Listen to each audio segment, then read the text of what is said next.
consent Article 15. We have going to consent Article 14 and 5. We might go ahead and take a caucus with the break. If that's okay with you guys. Article, and then come back with Article 10. And then we will go over it in consent.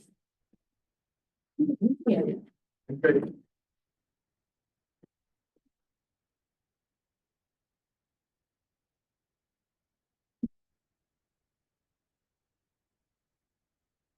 There we go. Bethany is not with us today, just want to acknowledge that. Thank you.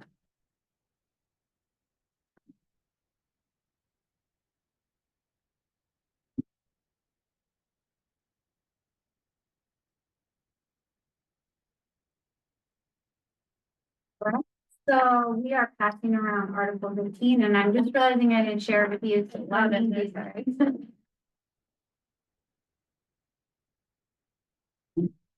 Damn.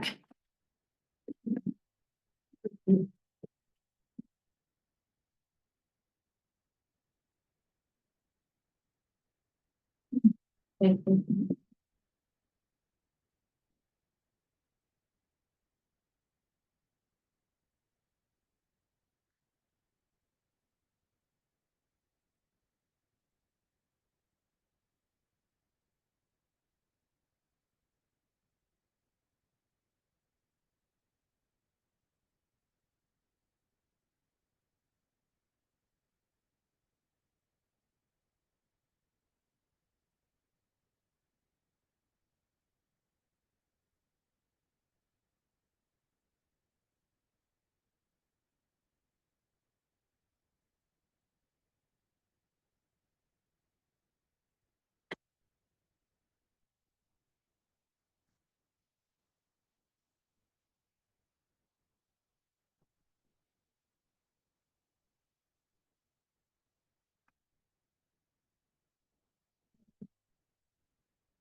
So for Article 15 leave, we have changes to only 3 sections of this article, so I'm just going to skip to the sections where we have changes. Okay. Starting in B, which is personal leave. And referring back to your last proposal, we have agreement on most of the language here. We accepted your last proposal here, which is the addition. We were discussing the ability to convert 1 day of unused sick leave to an additional personal leave day, and that was only for staff who do not have the vacation leave. We've accepted that proposal. Down in 1, we had discussed that the table using language from elsewhere in this article to kind of clarify the path that we use to approve personal leave requests. So we've pulled some of this language from I believe it's from the short-term leave requests. This is the same language that we've agreed to in short-term leave requests, and I think it should be the exact same process. And then we're in agreement on the other parts of this article in B. Anything I missed? No, we're good? All right. Moving to F, emergency leave. We are in agreement on most of this portion of the article as well. Let me go over to your last proposal here so I can compare.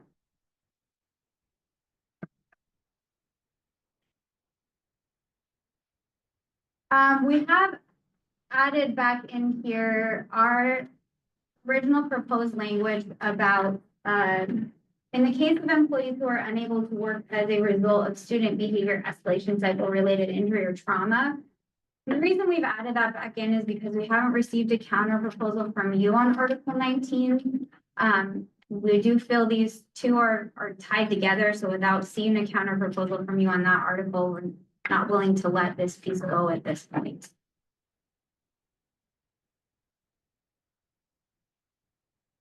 And I don't believe there's anything else in here on which we are not in agreement.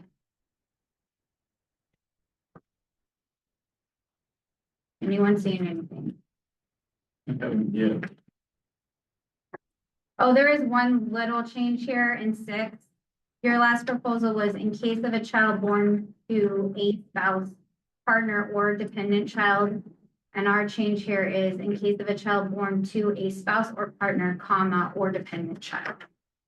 Yeah, that works. All right, and then down to L, sick leave donation.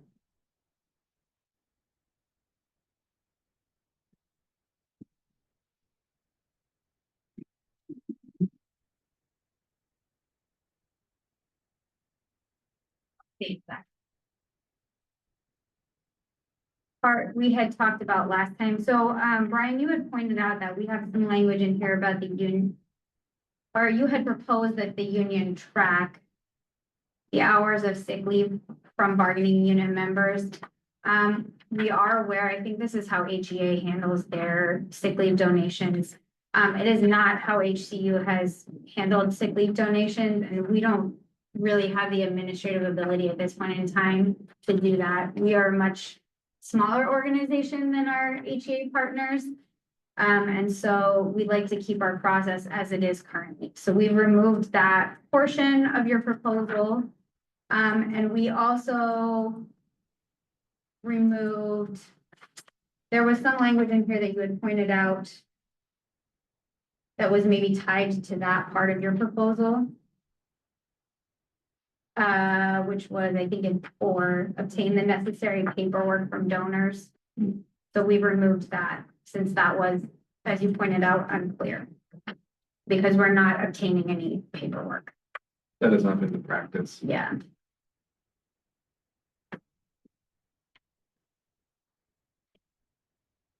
And those are all of our changes to the code. Thank you.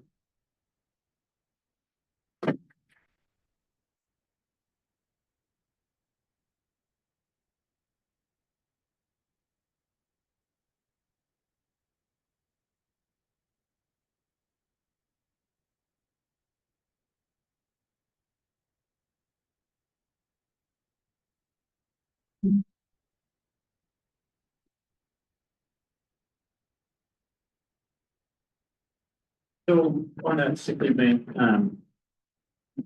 we have the language that kicks leave back to people, like leaves used before, right?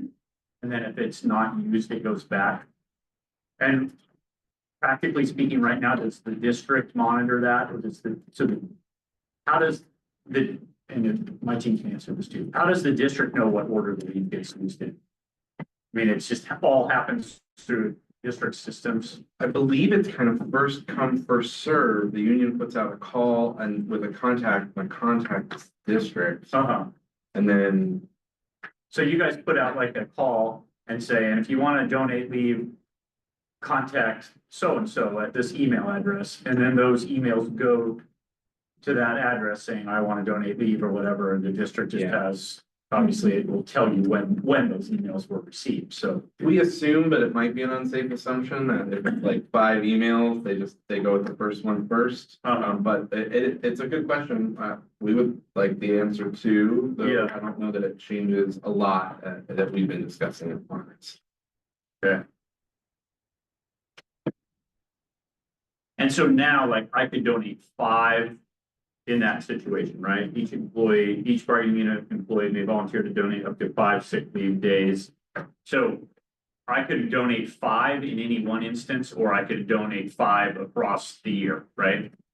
Yeah. And so if my email comes in first and I say, I wish to donate 5 days of leave, I'm assuming the district would, those are the first 5 days that get used. You know what I mean? Like you wouldn't take one from them and then one from the next email and then cycle back, but you would just say, that's the first email. They wanted to donate 5 days.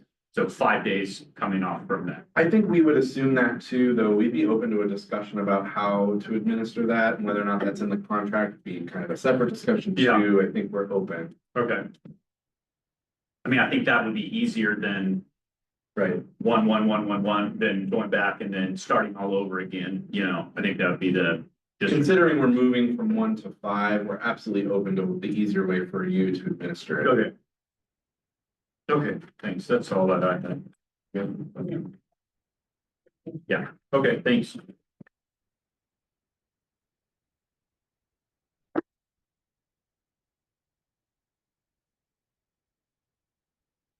All right. We have counter proposals for you on Article 5 and Article 14.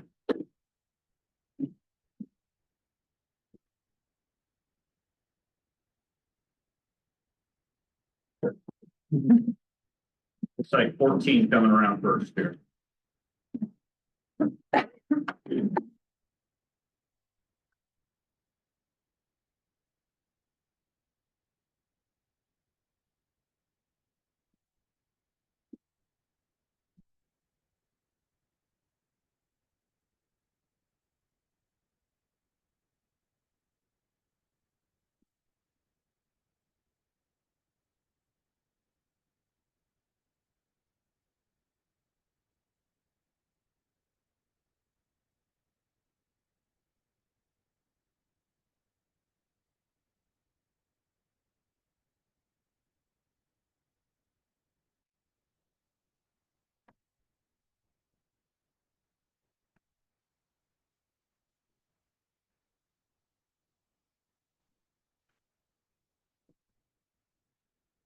Okay.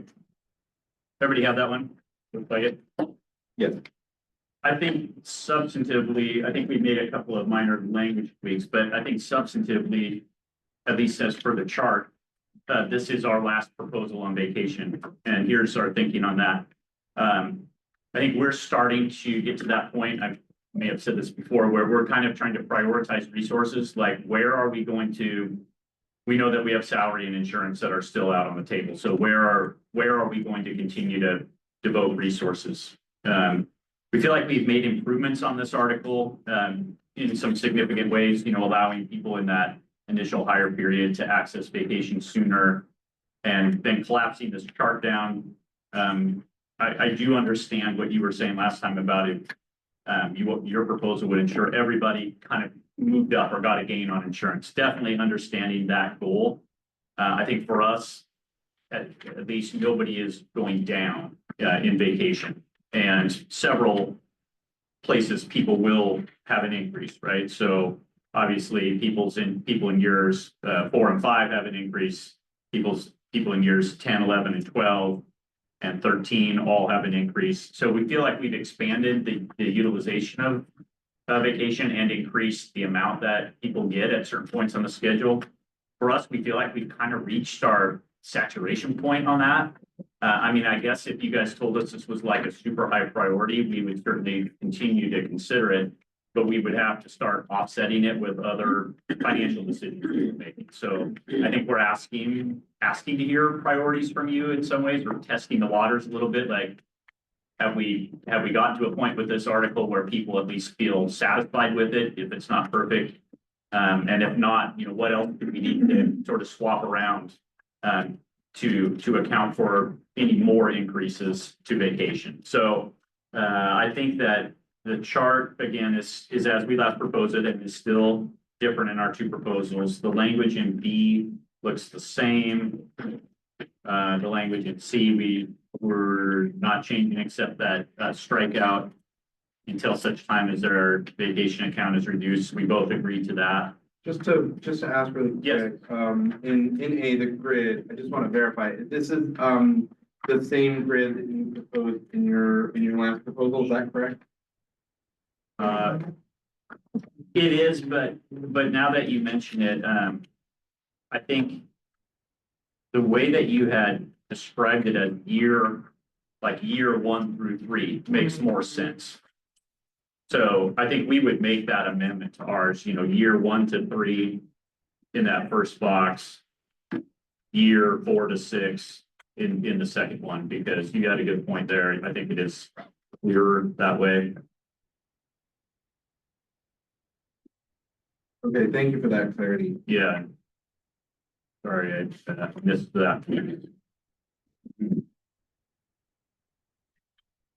Let's see, D is where we changed from 6 to 3 months, that initial waiting period. E, we're in agreement. Go to higher period. Yeah, I think F and G, there's been some good work done to clarify this, and I believe the language is.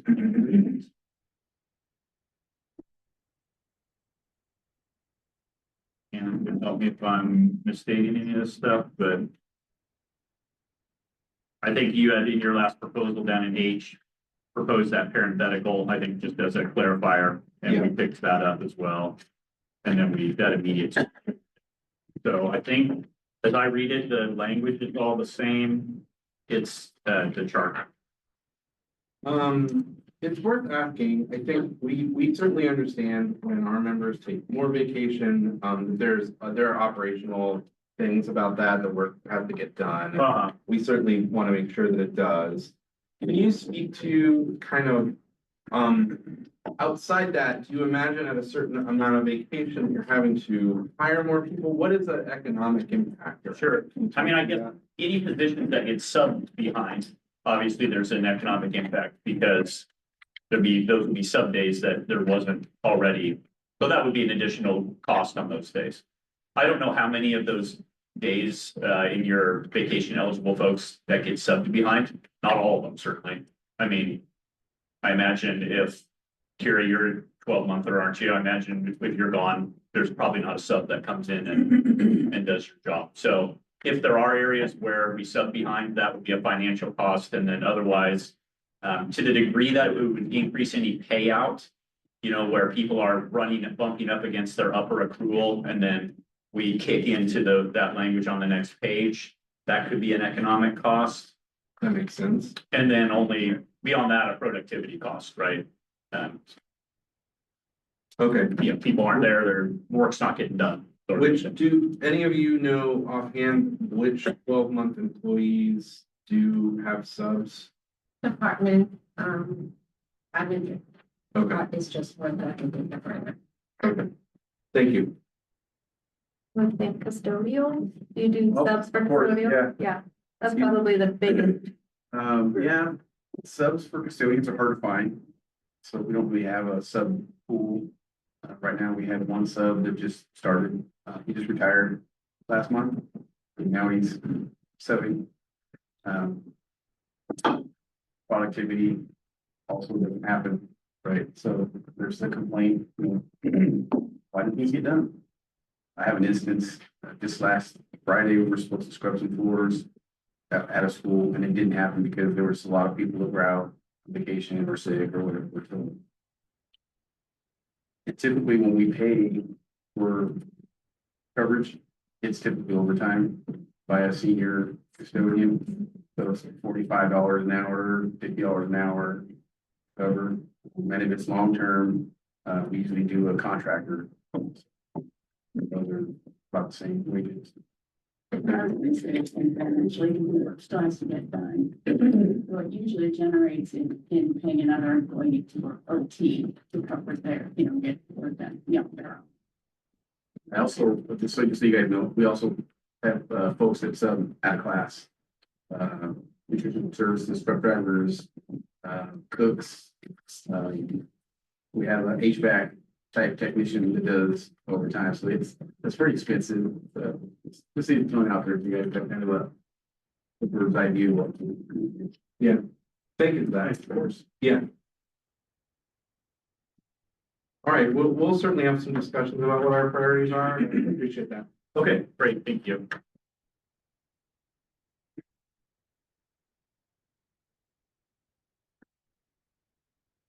All right, Article 5.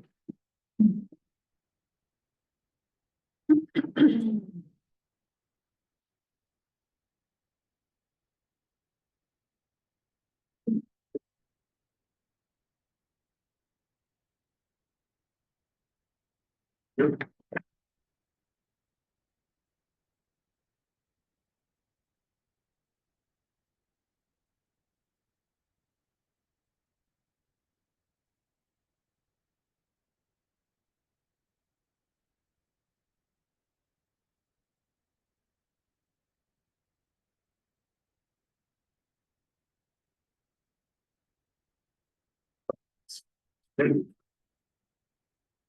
Okay, everybody have Article 5. Now, there we go.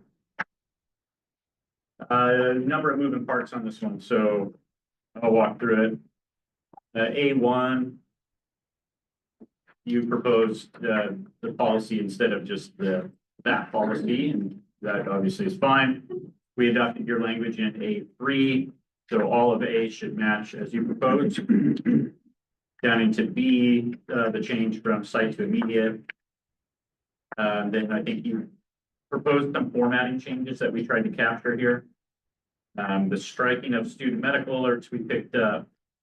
The addition, we just didn't put in consultation with public safety personnel. I mean, for us, the administrator and immediate supervisor, they'll go through whatever internal process that the district has to make these determinations. We didn't feel like it needed to be there. But the rest of that language is that propose specific threats of violence against a work site or particular space at a work site or a school bus. So that's the remainder, that's your language. 2, I believe is as you proposed in its entirety. So all those changes we picked up with the exception of in consultation with public safety. Could you explain that a little bit more, why you don't feel the need to contact public safety with something regarding public safety? I don't know that we don't envision that consultation happening. I think we just felt like the contract perhaps doesn't need to be that specific, that it's an internal flow chart, if you will. Like when you're making those decisions. A lot of campus monitors will tell me about things that happen at their schools, and administrators will just clean it up, take care of themselves, and then act like it never happened. So I think more people need to be aware than just that one administrator. You know what I mean? If they find hate speech in the bathrooms with murder, I've been told that administrators wipe it off and call it good. But that needs to be addressed in other manners because other things outside of school could occur, such as at nighttime. Or Sure. a fight in the parking lot or in the bathrooms. So I'm just curious why you want to exclude public safety from a public safety concern. Yeah, and again, just to reiterate, I'm not saying we would exclude them. I think we see that as an internal administrative operational function. That is, the district largely gets set who gets consulted with and why in making administrative decisions, right? The district makes tons of administrative decisions every day, and largely it's a function of management that decide who has authority to decide what, who you need to check with before deciding a certain thing. So I don't know necessarily that it's public safety is irrelevant in these conversations, only that we're not convinced that the contract should dictate how administration makes those decisions when they are reserved for administration, right? Because the start of this talks about administrators and immediate supervisors have the responsibility to determine. So it's a task that's delegated to the administrator to decide. And that may involve a consultation with public safety, but we see it outside the bounds of the contract to direct how the administration conducts that function, I guess. I mean, an administrator might be consulting to various people in deciding who gets access to things like non-contact orders. You might be talking to legal, you might be talking to the superintendent, you might be talking to any number of people to make any number of these decisions. So for us, it's just not a contractual piece. So do you want to be on the record and saying that we're not necessarily saying public safety is not irrelevant contact, only that the contract doesn't need to direct that. Other questions on this first page, because again, I think we're largely have adopted, besides that piece that we've adopted your proposal on the majority of that. As we get into workplace injuries, I guess for us, we were a little confused and we're not recalling the conversation. The current language struck and replaced, and instead of the district will make information regarding the filing of workplace illness or injuries available, it changed to the district will provide information. And we needed more clarity on what's not working with the current system. So right now and Marta or Anna can help me. I'm guessing we have a link on the website. Like if you want to submit a workplace injury here's how you do it. Were you guys wanting or envisioning something different than that? And is there a difference between, make information available and providing information? Those feel synonymous, but I imagine you have an intent or you wouldn't have proposed specific language. That's a great question. I do think we were looking for something that was more active and less passive. We understand that information is available on the website. In changing to provide the information, I think our intention was that be a little bit more proactive, which may be, you know, providing a form that tells people where to get the information on the website, but something a little bit more proactive. I think for some of our members, trying to figure this out on their own and navigate through what they might think is like the wilderness of the HSD website, it might be a little too much, and this is too serious of a situation for that. So I wonder, in your minds, like, post something in break rooms that say how to do it, or put it in a training in the beginning of the year, like how, I want to make sure that we would be accomplishing the language, you know, it's not, we want people to know how to file a workers' comp claim. Yeah, absolutely. You're asking a good question. If I can, for example, situations we've been in our school that our teachers go through some unfortunate kind of circumstances with our students, and they go through the district or through my HSD. And you can find everything on there on my HSD, which is your Google Docs, your how to file, you know, issues with your technology. But if there could be some sort of icon that specifies on there work injuries or vector, if that icon can be on my HSD, that would be great. Because then I have it saved up in my computer, and then I'm able to share it with teachers. But I think if they can be visible and accessible on my HSD, just like other like docs and so many other stuff we have, I think that would be great, that it can be within my HSD, just an icon on there. Versus, versus, you know, one of our teachers waiting for either myself or my office manager to be able to share that. So if they can just, you know, go in there, click on it, take care of it. Thank you. I think when we discussed, we also talked about how this would be more like when something occurs, information will be provided, that when you're rattled or injured, you're not necessarily like, gosh, I'd love to take the time to go look for it. So we didn't want to specify a time frame on that, but just that if something happens, that it's not just up to the member to be like, how do I figure this out? Sure. Guidance. And there's the flow chart that Martha had, you know, even if it was just that, like, here's, you know, this is where that workplace injury would fit on. How to follow the flow chart. None of we can these, discuss that for sure. we're not against any of those things. It's just making sure we know what we're obligating ourselves to by the language. I think that's it. Yeah, we feel like these are underreported. And in changing the language, you know, we're obviously not looking for something that was substantially much more challenging for you to administer, but I think we both have to do a better job of making sure that these things are adequately reported, so you have good data and we have good data about this stuff. Yeah, missing something. I think we were just really unclear on what this language actually meant when we discussed it with our team. Regarding the filing of workplace illness or injury, we're like, what does that mean? Is it like how these are filed? How many of them are filed? Like, we were just kind of unclear.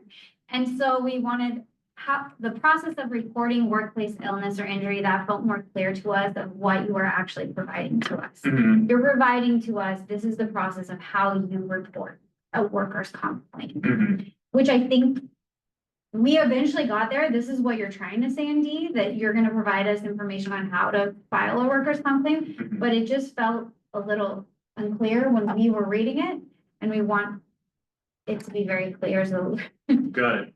I think this conversation helps. Yeah. Again, we can reassess that language, but as we talked about that as a team, we were not remembering, you know, or maybe we didn't hear. Is there some other affirmative act that you are looking for the district to do here? And, Clarity and ease for our members. Uh-huh. If they're injured, we want it to be clear what they're supposed to do and where they're supposed to do it.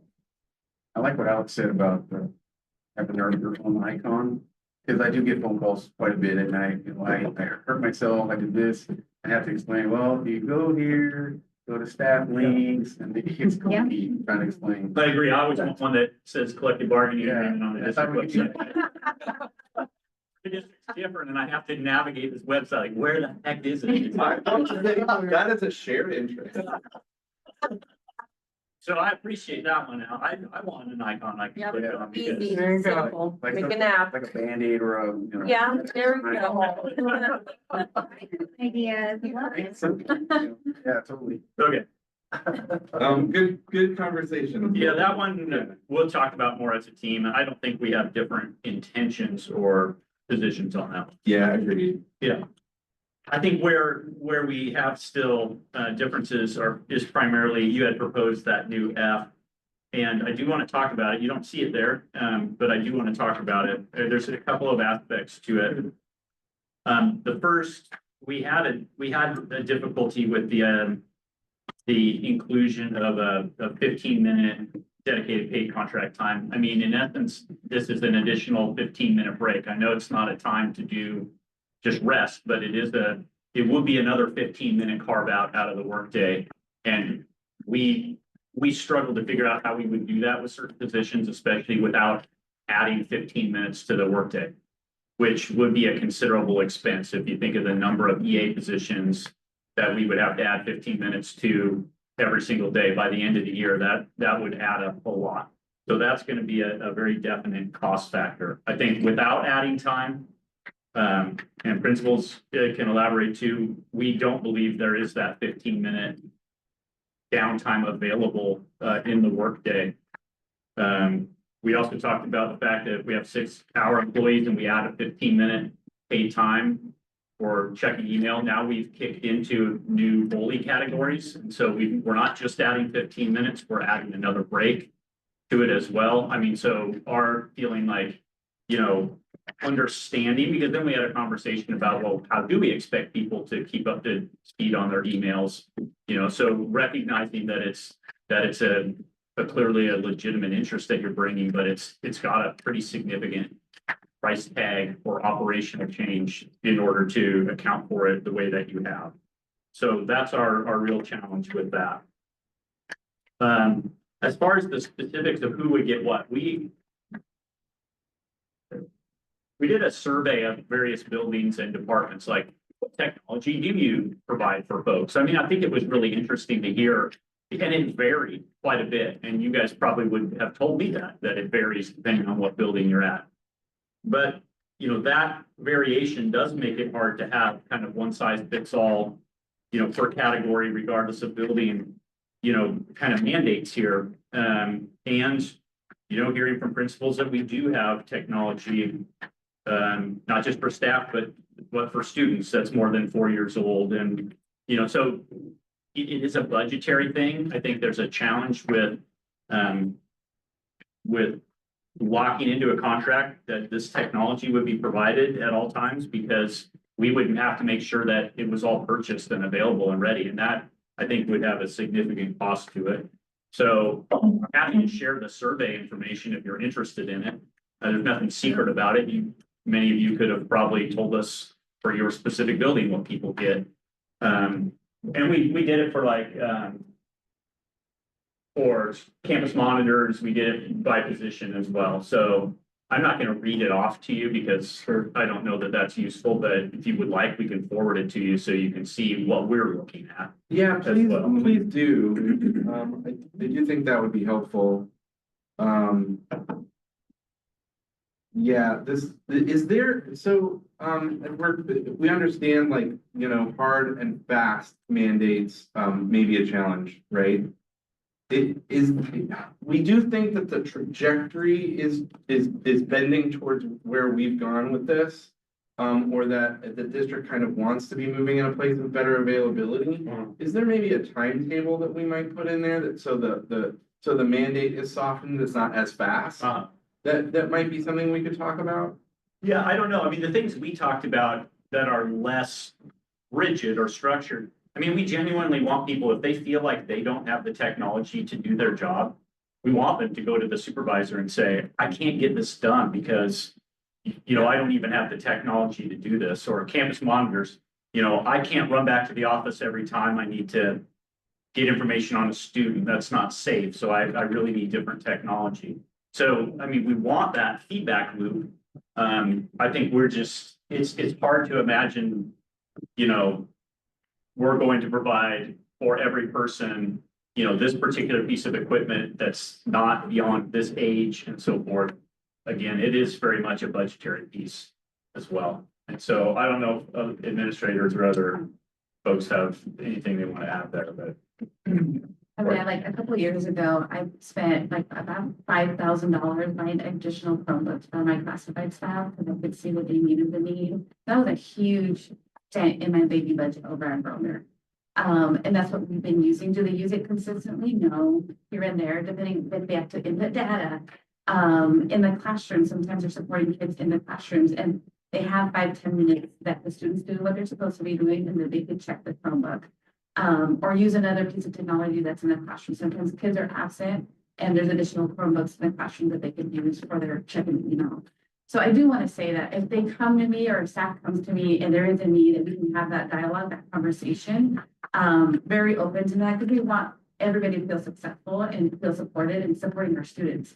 And if you're feeling that you're missing something, please come and have that conversation with the supervisor. I think that's super important. Thank you for that. Yeah, I'm gonna echo like, if we know that the resource is needed, we'll find a way to get it. Yeah, I think that a hard piece is oftentimes we don't care to communicate, like when the Chromebooks are bought with the funds, those Chromebooks have to go to students, they can't go to other people. So like there's certain parameters in how we distribute technology to make it difficult to be able to be like, oh, you need a Chromebook, here, take this one. But when you make the request, we do our best to find money or find old devices, something that we needed to staff to support you all and make you be able to do your jobs for kids. So. Yeah, I would say for special education, that's a similar thing that each building has a budget that they can make some choices around what they're gonna buy that year. And some buildings have chosen over the years to build up, like an iPad or a set of iPads or some Chromebooks or things like that. But it just is really can be dependent on, as you know, the student and what the needs are and what you can have there at that time. So I think there has to be some decision making on that piece.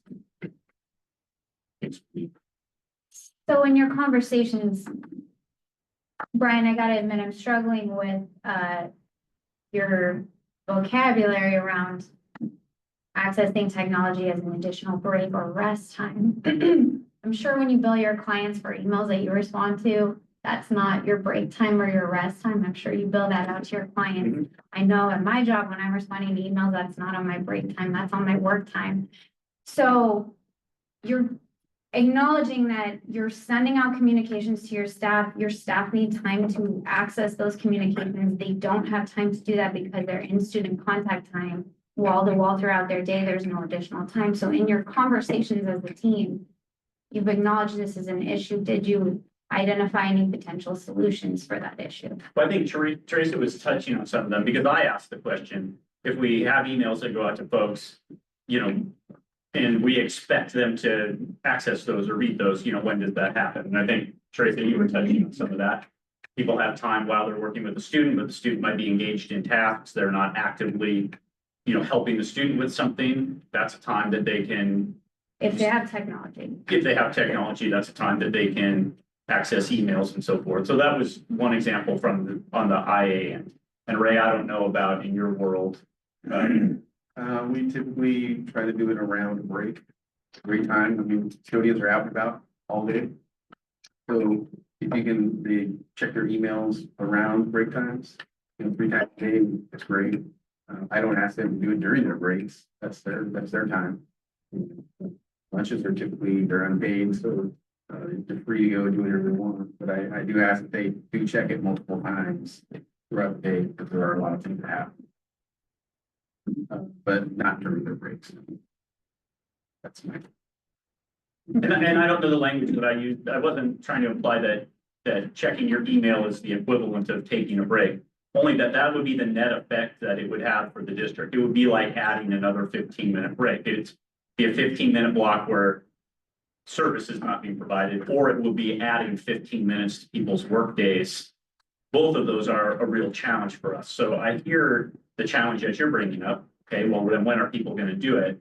And I guess for us, finding ways to work that into the day, the other two options were not available for us. Blocking out another 15 minutes and that's time when service is not being provided.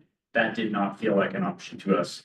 And then adding 15 minutes to the workday has a pretty significant economic impact. Again, as I said with the vacation, we're kind of starting to circle around like, what money do we have to settle this contract and where does that money have to get devoted to get this contract done? And adding 15 minutes a day would take an enormous bite out of the resources that we had available to put to, general salary increase and things like that. So, I'm hearing like it's kind of different for worksite, for department, how you want to provide sufficient time. Is it something we do need to bridge this, because we are hearing from our members that they either don't have access to the technology they need or they don't have the time to access it. We do encourage our members to talk to their supervisors and managers about that, and we know that you want that and you want that problem to get resolved. I mean, is it a path for us to move to language where we're not like mandating 15 minutes of dedicated time, but we're talking about shall be provided with sufficient time? Because certainly our members are in a rough spot trying to figure out how to get parts of their job done around technology. I mean, for me, if possibly language that talked about people working with their supervisors to find adequate time. And I guess if I go to my supervisor and say, I don't have time to check all my emails, then my supervisor either needs to tell me, here's when I'd like you to do it, or they need to not make me responsible for knowing the content of those emails during the workday. Those are their two choices, right? I can't get all my work done in my work time. If I'm a supervisor, I have to prioritize for you, and say, then do this instead of this, or that's just the choices you have with an hourly employee. Thank you for that. Yeah. I could speak to the bond comment, like, I think maybe that's just something to consider for verbiage for future bond language, that it would be for students and those who serve them, I mean, if there was a way to work with that. Yeah. Like the timeline situation to where, like, we have boxes and boxes of better tech than what the classified is using that we know we can't use, so. Just Something to consider. Computers purchased with bond. I don't know the parameters. I don't know the either, bond. but it's just an idea to Scenario. throw out there. That was a good comment. Yeah. It's definitely a planning issue early on in the process, and it comes down to how much things cost every time we have money to get it. Of course, yeah, but if that can be fit into a bond situation where certain numbers per school could be for the support staff, that would be great. We have members who are literally over the shoulder of a student, trying to help them with their technology, having no previous time to figure out what that look. They don't have that technology that's that good. That's a challenge for them. Yeah, and again, for me, that's something a supervisor has to account for, right? If I go to my supervisor and say, I can't help the student access this piece of technology because I don't even know how to use it. Now, if I'm the supervisor, I either have to provide you with a mechanism to familiarize yourself, or I can't have that expectation. But I agreed. Yeah, well, and what would you say to staff who are experiencing like disparity between job sites? Because not all of our schools have the same budget availability, and like what you're saying, the small budget of Bronner, the ability to purchase devices there versus a large, like a high school has more flexibility in their budget potentially and more availability to purchase devices for their staff. So I mean, the experience that staff are having based on where they work and the opportunities for their administrators to provide these devices for them is, and we're having different experiences based on where we work. So what would be your? I'm not surprised at that because we saw that in the survey results too, Yeah. that people had different approaches because so much of it is building budget based. So I don't have a good response for that, other than I recognize that that's going to happen based on how buildings are choosing this to spend available resources. So we saw the same thing in our survey results. And I think it's one of the many hardships that public schools face in not having adequate money to buy enough technology that we would like to have, you know, so I don't have a solution for you on that. Okay. Did you have? Yeah. Brian, you talked about when, supervisors urging employees, when that emails can be checked. I think it's also how and what kind of culture we have, because whether with supervisors or peers, I'm in the bus or I'm in the classroom and I'm on my phone. And is it the expectation that it's fine to check work emails on my phone in the classroom? Or that I think that there's some clarity around expectations around how and to really propagate that among our staffs that it's okay to be on your phone checking your work emails Yeah, on work time. yeah, that's a great question. I would defer to my supervisors over here, like what, do you communicate expectations to people around that, or what are your expectations on it? I don't require them to use their personal device, but if they wanted to check their emails on their phone, that's okay. But there's a fine line there, also being around kids. We've talked about using cell phones around the students, like if you're looking up an image to show the student or using your timer, that's appropriate. But then it gets fuzzy because then sometimes it's not being used appropriately also. So we also have to have those conversations as well. Yeah, that's a tricky one with the cell phones. Well, and that's part of the reason that I'm raising this is that to check work emails, like while the student's busy, unless you have access to a laptop or a Chromebook right there in your workspace as you're supervising the student, it's going to be this. And then it creates a whole bunch of, it's fuzzy. It's fuzzy. Well, Also, I think with personal cell phones, there are data security issues that I don't know if other people are worried about that, but there are certain things I will not access on my personal cell phone because of data security issues. Those are probably. I'm not gonna say those are probably shared interests. TJD. Yeah, I was just gonna mention, I think if you're using your personal cell phone to check your work email app, then you should be getting a cell phone stipend. You have technology in your building to use, you should be using the district's technology. On a different note, I've heard many SCAs, a few elementary schools tell me they don't have time to barely use a bathroom because staff has gotten old because of the budget. And they're running around with their heads cut off. And I talked to a few, they're like, I'm done. After this year, I'm done. Because they don't have time to do anything. So I don't know where they're gonna get time to sit down and check their email. I mean, and that's campus monitors. Last time I knew there was a campus monitor who used a flip phone. He can't use that flip phone. Joe knows who I'm talking about over there. He has a No, he has a new one. Oh, does he? All right. Glad he's updated. But still, He updated. yeah, From a razor. that's with campus monitors, they're always on the move. They gotta have something that they can count on. And That was an area where at least at one of the high schools, it was, I think, iPads or something like that was being provided, but I don't think that was true across all high schools. right, and I know a lot of campus monitors that use their phones, and it's like, we should put in for a stipend because, or have the district provide you a tablet or something. That's two of my issues.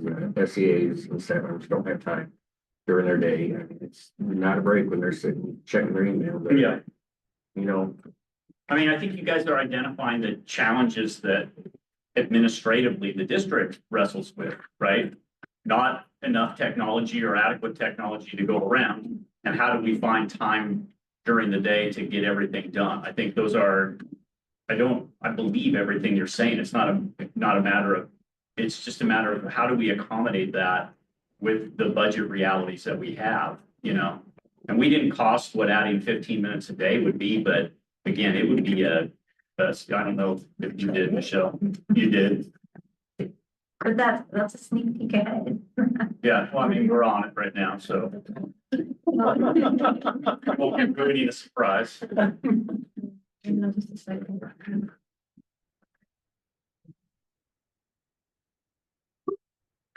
It's about, if we added it to everyone, 15 minutes a day, that's just under $2.2 million in the first year. So that's just adding 15 minutes. That's not working with administrators to find a way to work it into the schedule. Yeah. It's just a straight add. And obviously that doesn't work very well for our 8-hour employees, because that would, 15 minutes would be overtime. And you would be telling people you're now working an 8-hour, 15-minute shift every day, which, No, this was just for 10 or for 70 hours. so listen, I have the details behind that. Going forward. I mean, it gives enough of a. So yeah, we can share the survey results with you. You can check that out. Yeah, please do. Thank you for this conversation. We'll work to get closer to you, also find a way that we can work collaboratively to kind of solve some of these issues there. Yeah, thank you. Anything else in either of these two articles that we presented?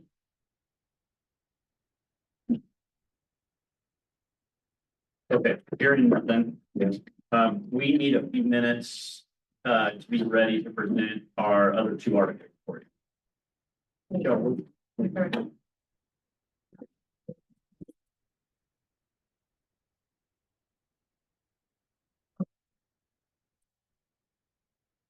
I think 30 minutes would be enough for us to be ready to present. Sure. I mean, we're gonna kind of go off script a little bit there on our times, but that's. We'll come back at 2 o'clock. Okay, sounds good. Will Yvette be joining us? What's that? Yvette? Yvette nor Matt are here. Thanks. Sorry to mention.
Really. Welcome back.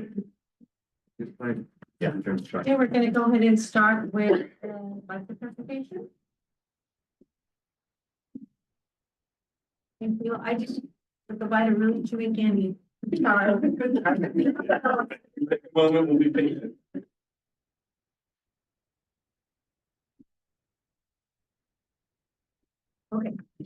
These are embarrassing.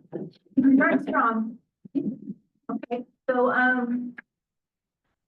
we get to see a lot of familiar information today, and I really worked hard to kind of incorporate some of the other items that are out there that have a financial impact, so you guys can see systemically, like how much it's gonna cost, so that you can work among yourselves to decide if that's still a value moving forward as we start to hone in on our final landing space. So go ahead and get started.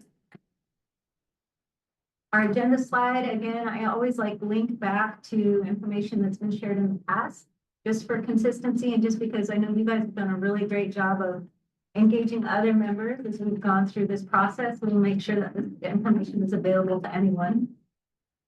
23-24 update. This stuff looks pretty good in their preview. One thing I left off, the most important thing is that yes, we are bringing a counter to compensation, Article 10, and insurance, Article 12.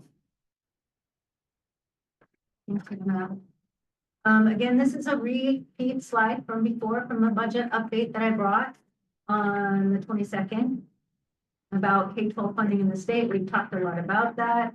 We talked about the expiration of federal support and even bond funds and how that's kind of impacting our system, even though it's not per se general fund reductions, it is applying pressure to our operations. Our revenue is driven by student enrollment. So the past several years, we've had a decline when we have planned for flat. So every year it's kind of stepping down a little bit.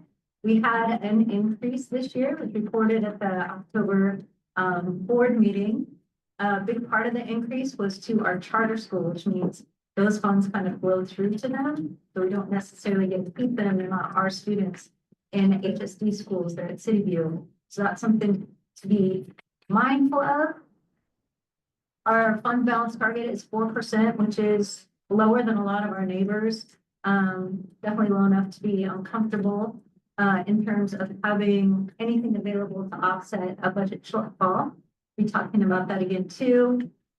Our budget, we're a service business and our budget is 82%, sometimes a little more, sometimes a little less, payroll and benefits. So when people are thinking about, oh, how to, save money in the budget, you can reduce supplies, you can, do that, but the impact to savings is pretty small. So it's difficult to do without impacting staffing and programming. And when we started out, we had a picture of 24-25 that was a balanced budget at that time. Would have been early last spring. But as I've shared with you, it's not currently balanced. So we'll look at that information quickly again. And just a reminder that anything we negotiate in excess of our budget, wherever it comes in as an ask, is gonna create a deficit someplace. Like it's all the same pot of money. Thank you, Hannah. This is the impact to the general fund. We shared this with you last time. It's been shared with the community at large. And you can see that our original adopted budget was just under $300 million. That's general fund only. We've had to adjust it down to 285 million, which is just over 3%. And contextually, our fund balance target is 4%. So we're like just kind of on the razor's edge, and we've done a lot of strategies to start bridging that gap.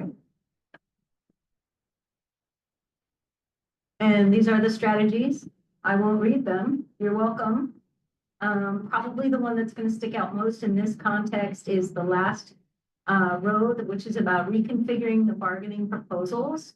And we've done that. We proposed a reconfigured proposal to our partners, HEA. It's not regressive in a sense that it's taking away from the first year and adding on to year 2 and year 3. So the overall package is still equal or slightly more than what we proposed previously. So that's a part of our saving strategy. All right, you've seen this slide before a couple of times, I hope. We want to be transparent in our financial information. I've tried to provide information whenever it's requested, mainly to the leadership team. I don't know how much they share with the full bargaining team, but I know that there's been a lot of information provided.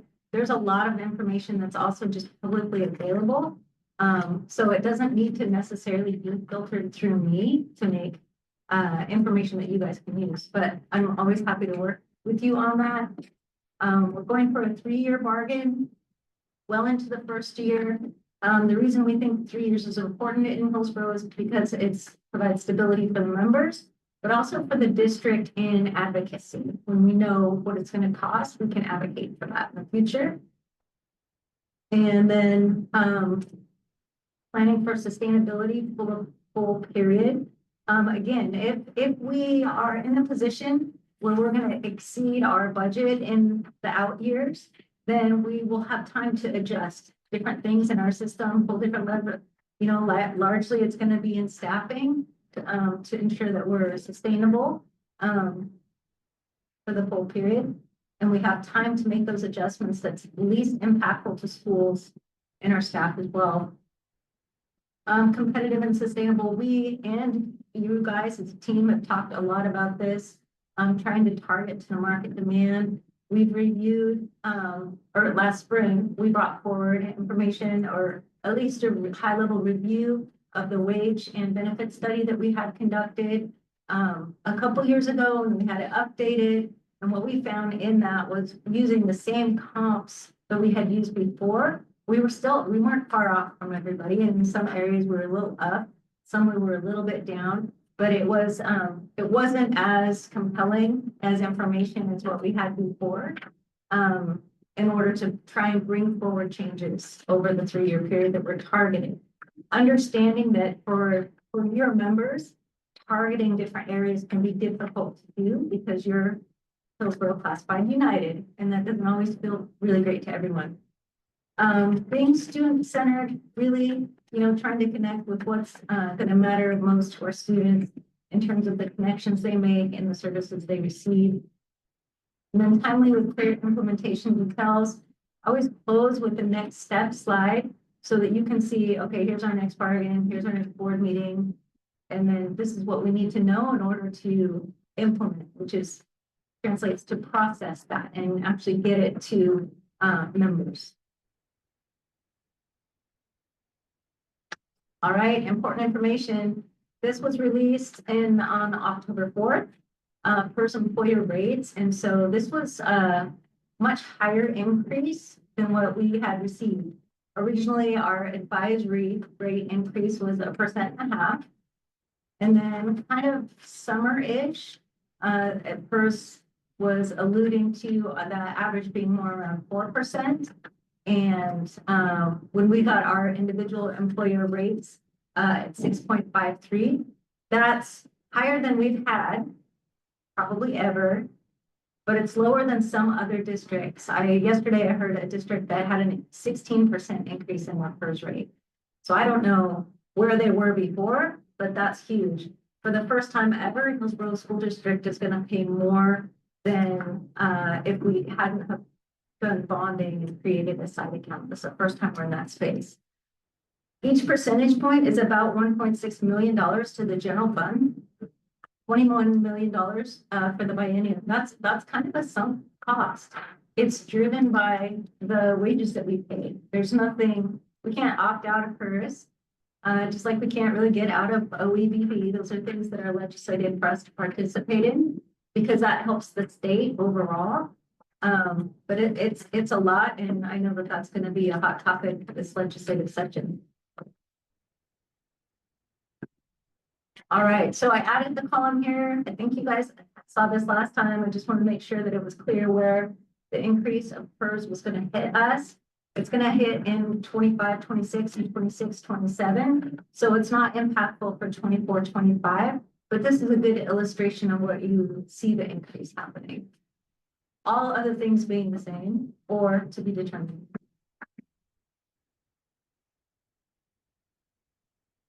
And this is a reminder for everyone who's joining maybe for the first time.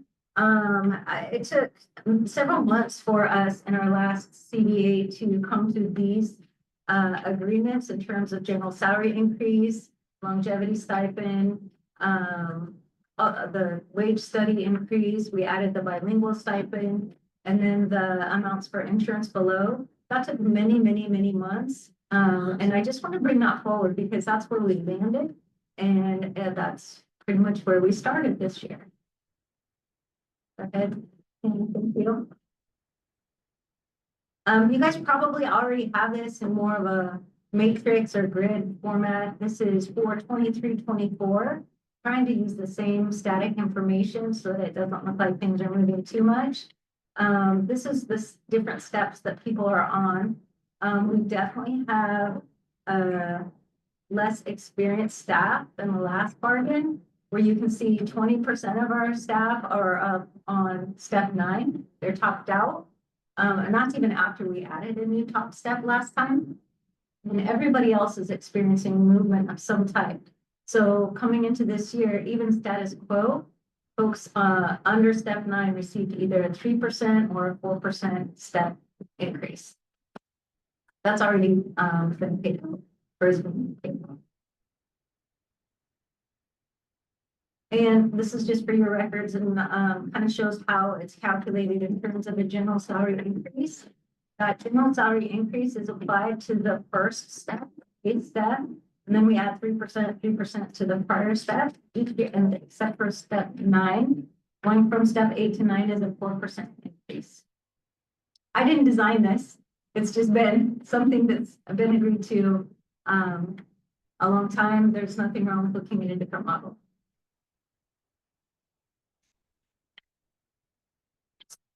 All right, so this was what we brought forward in May. You can see that 3, 3, 3 with the cumulative for folks that were somewhere in the middle and able to experience wage step advancement and the general salary increase combined. That's a cumulative of an 18% increase. And that's excluding the targeted wage study incremental increase that we infused over the 3-year period as well. And then the $50 a month towards insurance. This is the estimated cost of that, and you'll see I'll kind of alternate between. I did go back since we have the new PERS rates, I added that amount in there so you could see budgetarily how it lines up. It's not necessarily something that we can negotiate, but the higher our wages are, the higher that amount is going to be as well. So I wanted to include it here.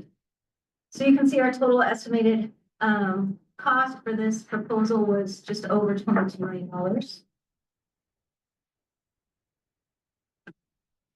Those are some draft schedules.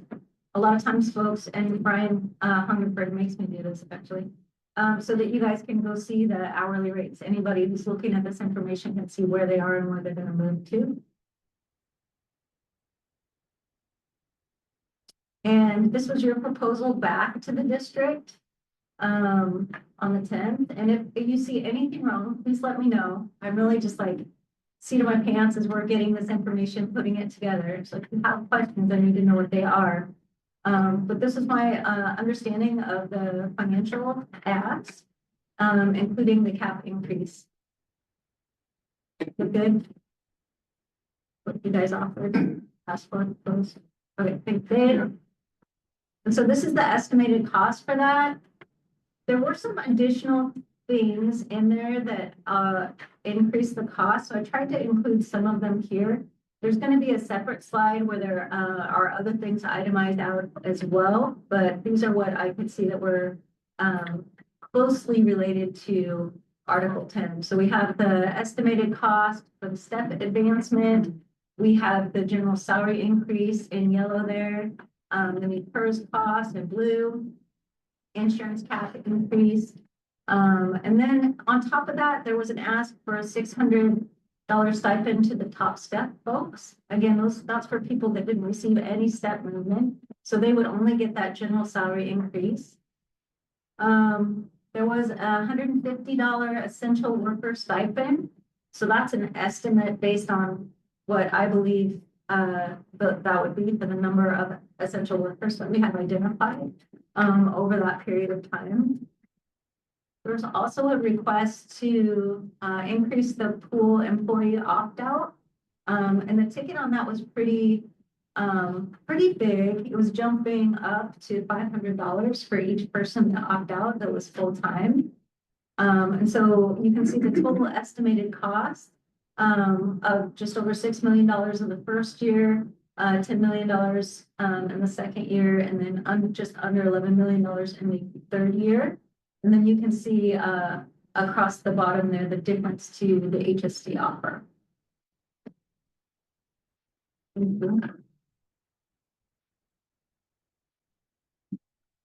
is our proposal for the day. You can see I highlighted in yellow the changes. I've shared all the information that you guys have asked for and probably way more on our budget situation. So you shouldn't, well, maybe you feel surprised, but we left year one alone at 3%, added a 0.5% general salary increase to years 2 and year 3. So with that cumulative average there, or amount for folks that can experience step movement, is up to 19%, a little bit of movement there. I highlighted the insurance cap increase in green because we're the same.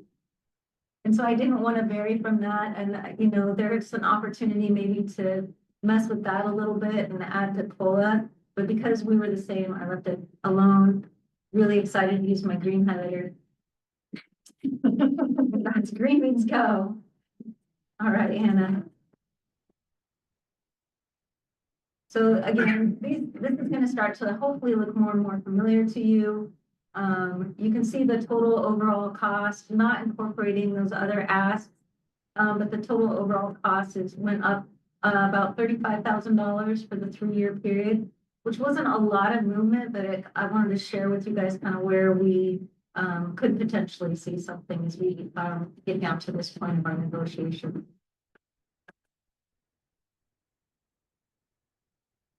Draft schedules for anyone who wants to see those. This is a side-by-side comparison, so you can see across the years where we're different and the 3-year total. So at this time, I'm estimating that our proposals are just over like almost $5.1 million apart for the 3-year period.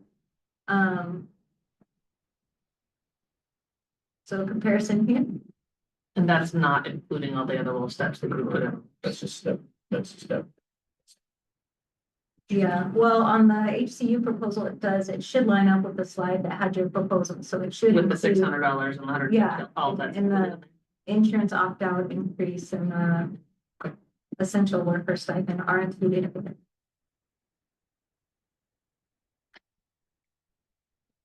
Okay, these are the other things that as a team we've identified that have some costs associated with them. I wasn't able to put dollar amounts on some of them. They're a little bit ambiguous still. The additional release time, I'm not clear. You know, I work in terms of FTE or hours or average things like that. So I still not really understanding what the impact of that might be. We talked about the employee rights and responsibilities and access to technology. So you can see the accumulated costs for that ask over the 3-year period. These aren't included in the comparison slide. We have in compensation the 1-to-1 step placement adjustment, which is something that the district wants to do moving forward, but trying to capture people that we currently have on staff and giving them an opportunity to receive adjustment. Don't really have any way of putting a dollar figure on that in terms of what that's going to cost. So that's kind of an outlier for us right now.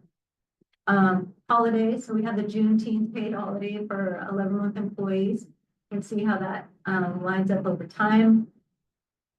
We had vacation days. We talked about that earlier, and I can say here that this value, like every hour has value, whether you're working or not. But from the district's perspective, that work isn't happening, so there's still a value associated with it. And that's what I calculated here, just the straight value of the hours of the work that wouldn't be worked. in that vacation scenario. We have our leaves, so this is the additional personal days and conversion. Again, calculated the same way. It's, for me, I'm not trying to figure out who has substitutes, and it's really about the value, the high value of the work that you do and that members do, but it's not going to be happening in the event that folks are using leaves.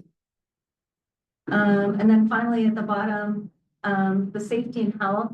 There was an ask for time at IEP meetings. There was a request for personal property damage up to $1,000. And then there was a sizable public safety section that those things are new and difficult to provide an estimate for, but I know that there's some sort of impact. We just don't know what that is at this time. So you can see the cumulative 3-year total of these related articles is just over $8.2 million. Figuring out at this point in our negotiations what needs to stay and what needs to go, and what you're hearing from members continues to be a priority. There's only so much resource available to support district operations. The picture, you know, moving forward, I feel this is a safe space to share that it's unsure. We are moving into a long legislative session. We don't know what our funding is going to be like in the next 2 years. And what that means is that we're going to have to really be conservative and plan for contingencies all the way along. So just being mindful of that while we're in this process. Finally, next step slide, you are welcome. We have a board meeting coming up on the 12th, just next week. Then we have a bargaining sessions. We have 2 more bargaining sessions scheduled prior to the board work session in December. There's only 1 board meeting in November, December scheduled at this time. So you guys have this information already, I'm sure. In order to implement, we need a ratification from membership, and then we would take it to our board for a vote, and then we would be able to implement in the next month. What I see as an opportunity here, and I'm just sharing because of the length between board meetings, that if some closure occurred, let's say on November 19th, we could talk to leadership if that's a step that we wanted to do. If ratification was in sight at that time, we would try to call together an emergency board meeting to get things processed and taken care of by December. I don't know what you guys are hearing from your members, but I wanted to offer that as something that could be a potential. That is the end. Questions?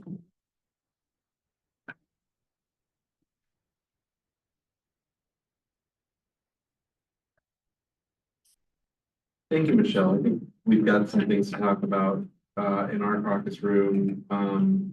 Appreciate the information. Okay, and I will be sharing this with you guys. And if any of the links don't work, you know, to the schedules or past information, let me know.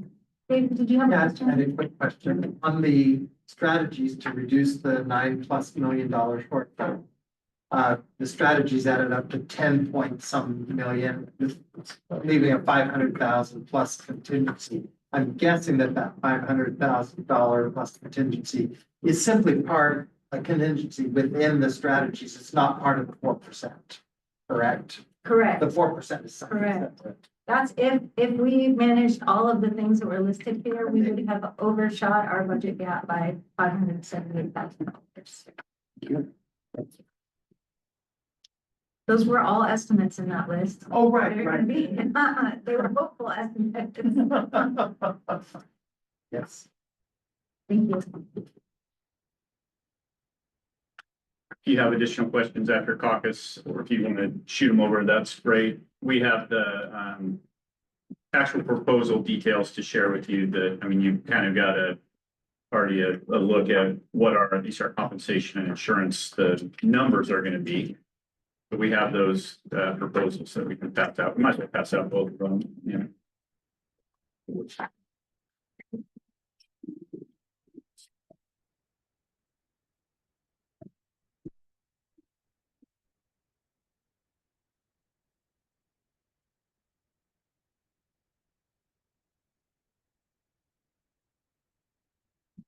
Delaware.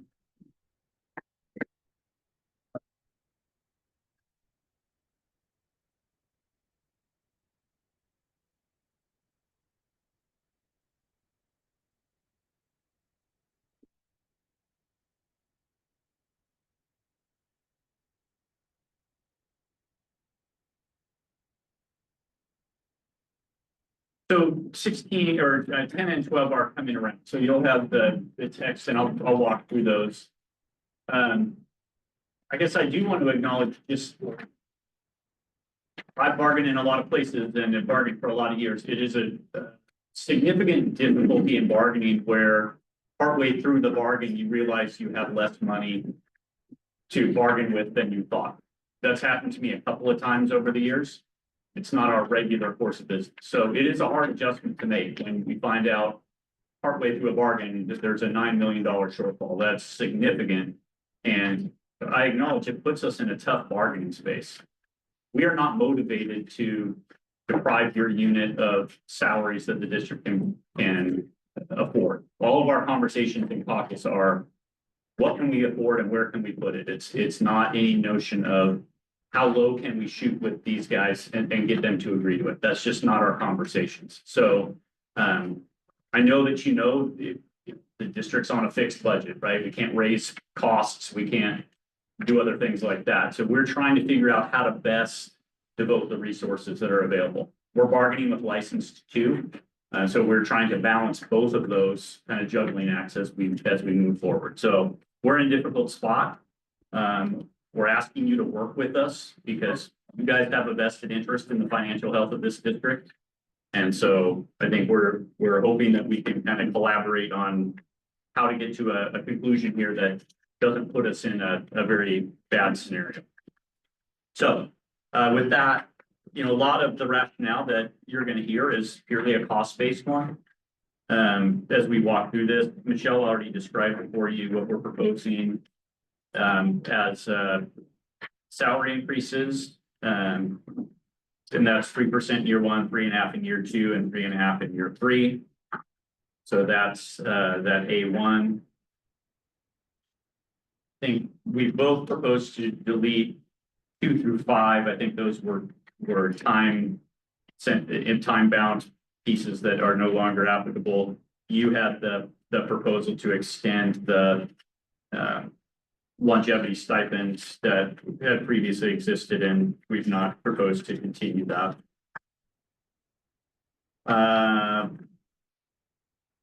A2 moved to C1. Can you say that again? A2 is now C1, which is what you guys proposed last time, so Thanks, Hannah. we are agreeing. Okay. There. Yeah, thanks. That's the employees not on the highest step piece. Okay, so that part moved.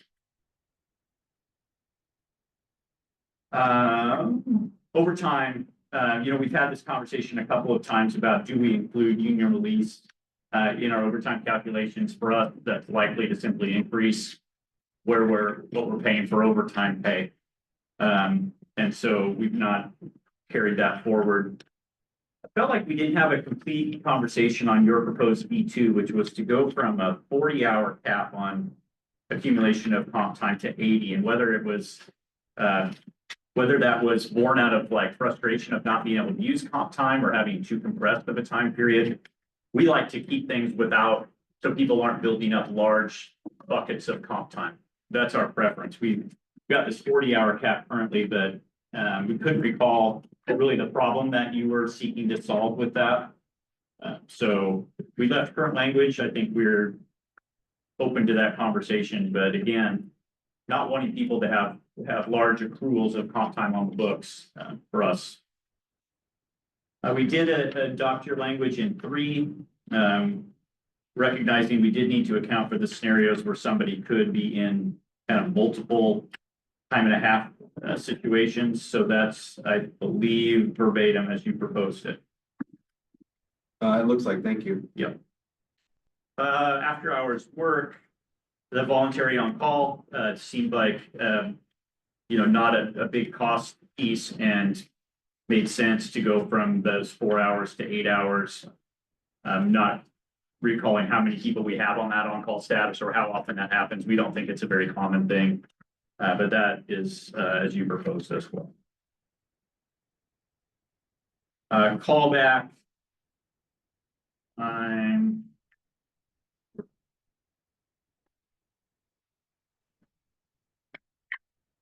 The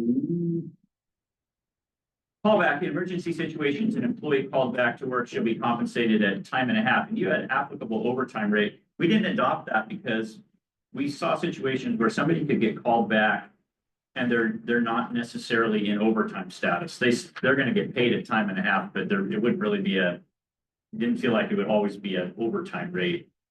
Because if you had a non-8 hour a day employee who got called back, they may not be in overtime. That makes sense. I don't know that we considered that, but just to clarify, in accepting D3, then they would either be paid at the 1.5 time rate, or if they were already in overtime, it would then go and apply to D3. It would be the 2 times rate. Is that correct?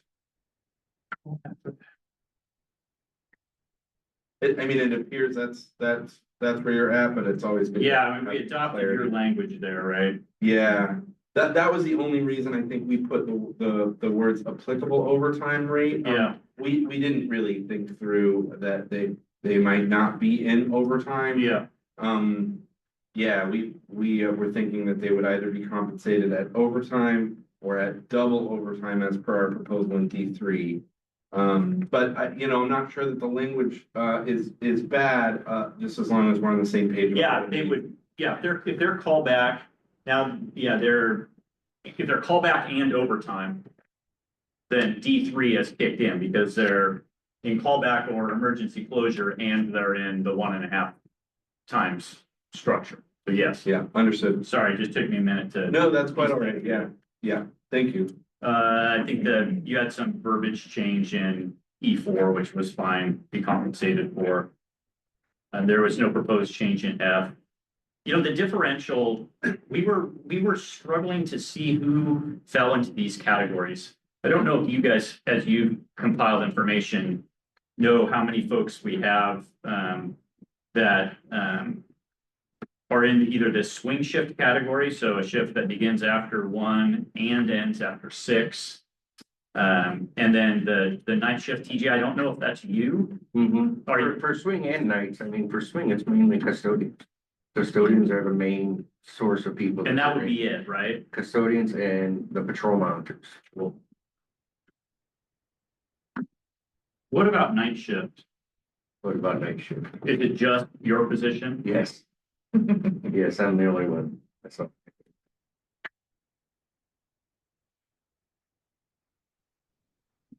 Yeah, I don't really know how to go about that one because it feels odd to have a differential specific to one position. It almost feels like a wage adjustment to that one position.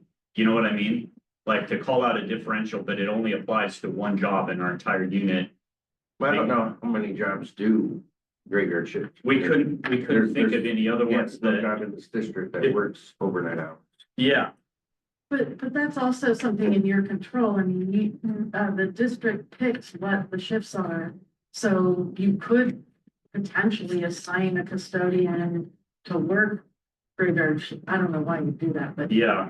we're just saying to the extent that somebody's working those hours, we feel that higher rate is appropriate. It is not intended as a targeted. No, I'm just openly asking, like, is there any other positions that currently fall within that right now? Right now, it'd be 2 patrol monitors, working graveyards, and any staff that gets called in. Yeah. Is there ever time that you work that's not a graveyard? No, we do have 1 patrol monitor works day shift on Saturday and swing shift on Sundays. And then the rest of the time is from 7 at night until 5:30 in the morning. That's a good, so swing shift on Sundays, you said? Correct, So would they get the weekend shift and the swing shift differential? correct. Because he starts at 4 p.m. And that's a patrol monitor position? Yes, Yeah, that was the other one, your proposed number 3. We couldn't think of who that was covering. To me, that's covering patrol monitors and any custodial services that might be working on the weekends. We do have events quite often on the weekends where we have custodians in on the weekends, you know, Yeah, taking care of events. but that's where we were running into trouble with because your proposal said who are regularly scheduled to work during the weekends. So is that like every week I work on Saturday or every week I work on For Sunday? patrol monitors, yes. Right, the custodians, it would be, It'd be it's like a hit or miss hit, probably. exactly, and so we struggled with who you guys were trying to cover with this. We also intended, I think there's one, at this time, one bus route that drives down to Salem, I think for, She does not leave before, sorry. okay. But for the weekend differential, we were proposing, I think there's one regularly scheduled route that, On the weekend? It used to be. No, for the Not school anymore. for the deaf, not anymore. that's when the kids that went down to ODS for school, they used to stay in the dorms. Okay, Now they go daily, so all there's right. no weekend. So it would only apply to that. We were not talking about weekend trips or anything, because that's not a regular schedule. So then it would not apply to anybody in transportation at this time. And custodial, Ray, we don't have anybody who has part of their every week schedule Saturday or Sunday, or do we? No. So, I mean, that helps hearing, you know, who we feel like these things would cover. Salary placement, we adopted your additional step credit. We left in as determined by the district. I mean, in general, the district makes a determination of how much credit to grant in making that initial placement. We don't want grievances over that. I mean, the district, it's less clear sometimes with our classified workforce to really crosswalk that and make a determination whether experience is related work or not. And it is a discretionary act in HR. I feel like in talking with our team, the district's been pretty aggressive about granting experience to try and get people kind of boosted up as much as possible. So, but in the end, it's somebody's decision to make. Then we have that whole appeal, and we broke it out into the kind of segmented way that you guys, I think we initially had it in a paragraph, and you said you kind of bulleted it out. We've left it at 60 days instead of 120. I mean, we want to resolve this. The ones that are current employees, we really want to get that resolved and not have those hanging out there. In 2A, we agreed to publish guidelines. It makes me a little hesitant to say publish clear guidelines, because that's a qualitative judgment, you know, of what might be clear to me might not be clear to you. And so trying to stay away from those types of things. But yes, publishing guidelines makes sense. And we added information about the submission process. So it's two things. Here's the guidelines that we're going to use, and here's how you submit an appeal. So we added that to 2A. Again, in B, we left the 60 days. C, that they have the responsibility of providing proof of experience. Again, that is at the discretion of the district. Their district's going to make a determination of whether that's relevant or related experience or not. We agreed to the review and process within 90 days. That should be workable. And notifying the union of the decision. We've left our proposal of any adjustments are the first payroll period following the granting of the additional experience. So that's as we had previously proposed. We didn't accept your number 3. As we understood, it was like if we knew of people who maybe were eligible for higher placement and they didn't bring an appeal forward, but that's a pretty heavy burden. Like you're either going to go back and check people's file or you'll anecdotally know. And for us, that doesn't feel very operational. We need people to appeal if they think that they could be positively impacted. Understood. We're fine publishing, putting something out, a communication, maybe with the union, like, hey, we have this new language in our contract. Are you eligible? Apply here. You know, I think that all of that's fine. So could they appeal using their current district experience? No, because it's initial placement. It would have been whatever experience they had prior to when they were first hired. So if they were hired 5 years ago with the current way that we're gonna adopt this new step language, what would their placement have been 5 years ago if that was our practice?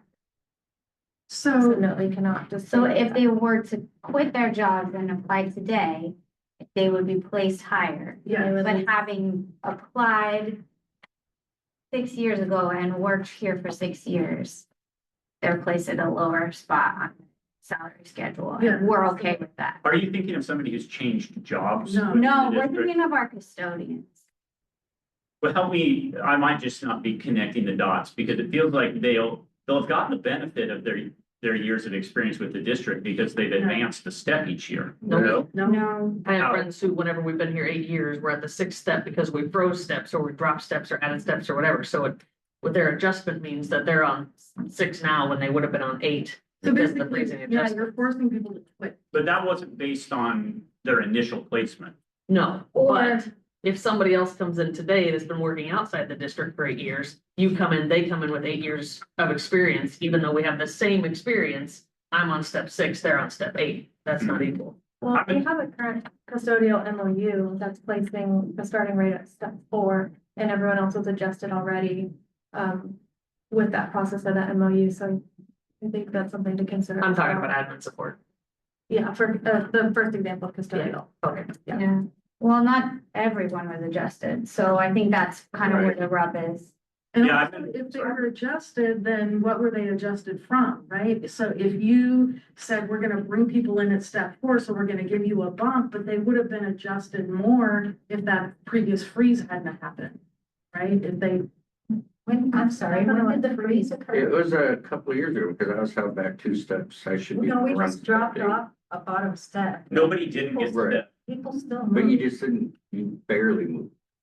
I mean, We got a step. You got your normal you step. got something. No, It's- we haven't had an agreement in this contract where people didn't get full step movement who are eligible for it. But the previous contract. Well, I'm trying to remember when we ever had a contract back in even in like two We thousand have ten. them and we can do some research, but yeah, it's been many, many years since we've done anything less than a full step. We did add a new top step and drop a bottom step, which changed the numbering, may have thrown some people off. Yeah, it's Um, really, really important to understand that the letter and number system is just an identifier of the wage. It has no connection to tenure within the district. And I think it's so easy to think that step 7 means 7 years in the district, and it just doesn't. They're not connected. Especially because of movement between the grades. Yeah, grades, or if you happen to change positions, like you might be on A5 in this position, but you're on B2 over here because of the promotion formula or different things, then it doesn't have a connection to seniority. Right, and movement between the grades notwithstanding, I think our interest is making sure that our members who have been doing the work for doing that specific job for an amount of time aren't ending up underneath a new hire placement who has the same or less experience coming in. Well, I think that's why the old language was written the way it was, to ensure there was a ceiling on that. So we, I think, are finding it value for recruitment to increase that initial placement. But I think what you just stated, that's been why this current language is in there. So maybe there needs to be more team discussion around that, like is something we want to read forward. Yeah. I don't know that that would help our members who have worked here for a long time. 'Cause I think, yeah, we can talk about it with our team. I understand the comparability piece of not wanting somebody to come in with the same years of experience and be hired. I follow that. I do want to clarify that nobody has not been paid a full step for step movement, even as we drop steps. Yeah, I understand that part. I think for our custodians, there has been a different experience than what we're talking about right here. Among our team, there has been a different experience. So, and we can clarify that. We can come back to it. We can discuss that as a table. Okay. As a team and come back to the table and clarify that with you. But I don't think it's being fully captured here in this language Did you Thank you see for your both. language as operating differently from ours in that respect? I mean, I don't know that, did your language protect against the concern that you're raising? Yeah, Yes, How so? We Yeah. were trying to with it, that they would be if they would be eligible for a higher placement in their current position prior to today under this language, they'd automatically be placed. So we did think we I were see. trying to capture folks who, again, like Tiffany, I think, said, what we really don't want is to hear from our members, wait a second, you're telling me I'd get paid more if I quit and got rehired with all of the experience I have at HSD? We don't want to hear that from our members, and I don't think you guys do. Yeah, okay, I didn't interpret that. I interpreted your number 3 just as if somebody doesn't appeal, but the district is aware of a situation, then we'll affirmatively take action. So I didn't understand that impact of that piece. I thought we were just trying to cover initial placement of people. This is a good conversation though, because our language was potentially imperfect on that point too. So we'll have that conversation Yeah. in our room Clarify. and clarify and come back. I think we're on this point at least moving towards the same exact page on what we want to happen. So Yeah. thank you for that. And I think I need an example. Yeah. To make it. okay. I think we should come up with like an illustration or like pick one and chart it out and how it ended up happening. I think that would make it easier to understand. and I think it's fair that you say you don't want to pick through every single employee's file to try and figure out if they're eligible for this. We should come forward with, or the employee should come forward with, hey, I think I'm eligible for this. Yeah, I appreciate that. Good, give a lot of employees. Yeah. Okay, well, more conversation to come on that one. I have 2 other questions on. Yeah. On 2B, we had included a sentence. Employees on leave of absence shall have 120 work days following their return to submit an appeal. So regardless of the number, your 2B doesn't address that. And so if an employee is on a long-term leave while this is ratified, and they come back 3 months after it's ratified, with your language, there is no, they would miss the window. Yeah, I agree. And so you're open to, I think the better way to do it is figure out how we communicate with those people who are on long-term leave and suggest to them that they may want to submit an appeal. I think what we're trying to do is open a window for a period of time, get that work done, and then close that window and not having requests then kind of trickle in over a longer period of time. So if we have people who are on a 3-month leave or a 6-month leave, I'd rather try and think of some mechanism of communicating with them, letting them know that this is out there. That'd be the first preference anyways. So fair notice, like a fair notice clause. Yeah, just Okay. again, from a sheer workload standpoint, we want to accomplish any of our kind of current folks, have that done and then not have it be an ongoing thing, preferably.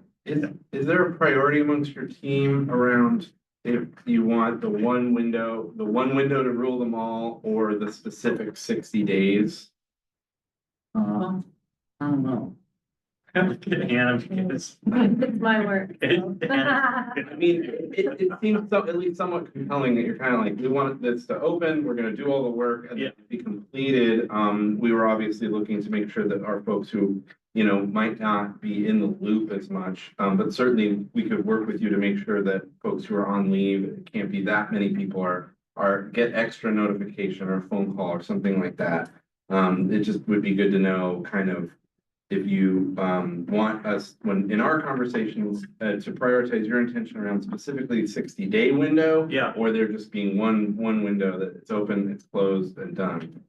kind of both, but Okay. But the other thing I would say is if we were gonna do something with folks on leave, I think there needs to be a clear delineation, like how long of a leave they're on, right? Because I know you didn't mean this, but as technically written, everybody would have a changing 120-day window. Like if I was on leave for a week, I would have a week from coming back. I'd have 120 days from that point. We'd have all of these different timelines or deadlines. You know what I mean? So, I mean, I could see saying if I got somebody who's actually on leave for the entirety of that 60 days, maybe we make dispensation for them. They're not here at all but if I'm on leave for 30 of those 60 days, then I'm back. I should have still ample time to figure out whether I need to submit that appeal, in my opinion, you know what I mean? So, I don't know if it's a long-term leave where they're on leave for the entirety of that time, we do something different for them, you know, I don't know. That makes sense, actually, and hearing that, I think helps us. Yeah, it was not our intention that you have, potentially dozens or hundreds of moving windows on this. Yeah, That seems. you see how I get there though? I mean, Yeah, I do. Yeah, I Okay. do see it. I think, yeah, our intention was really just giving our members who are on leave and just miss the window, still have an opportunity, right? Yeah, We'll work on some language on that. Okay. That might make some sense. And thank you. yeah. David, did you have another Yeah. question? Yeah, 2F. The reason our language reads, if approved, any adjustment to salary shall be effective retroactive to the date of the initial appeal.